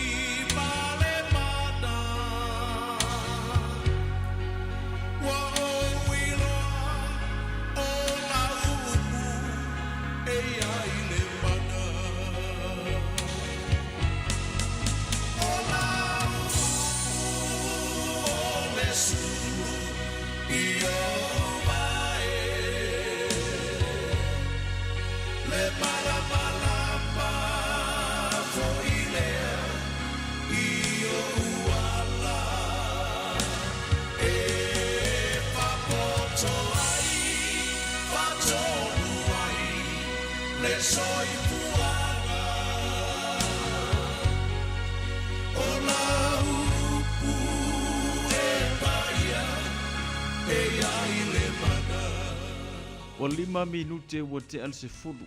E iei lau polkalame ua te taua na alu le taimi le nei. Ia, ai, moli atu ai le nganga whaoteitele le tātou atanuu. Ia, i le whaitasi mai ma le talieino le tautua le Radio Samoa, 15 i vetolu amo. I lo moota mo lo lawa upu whaoina le atua. Ia, o le vaila au ngā i lo loto ma lo loto. A veo se fatu e pa ui se ele le lei. Ia tupu ma fua, ma ola mai ni fua le lei. Eo ngā mo oe, eo ngā mo au, eo ngā mo tātou. Whaaftaila na au auna. Tauala mai ele upu whaoina le atua, Pastor Ropati Utumapu. Ia, wawa lua ma Pastor Tavita le vuko lo whengai ma mai o le tino. Ia ilanga le lei o le atua le sunga le whawhengai nga Pastor Tavita. Ia, mai se foi Pastor Ropati, ia mo le tātou porkalame. Pui ma la vea ia awanga le lei o le atua. I le anga ia tu malawa. Ia, matulanga pi o ne iai. Te au mga ruenga ole whai unga ole nei fui vai yaso. Taurunga nao le tātou porkalame whira i tātou i le aso whareile i le alofa malanga le lei o le atua. Sau si whanua, sau wha soi fui au.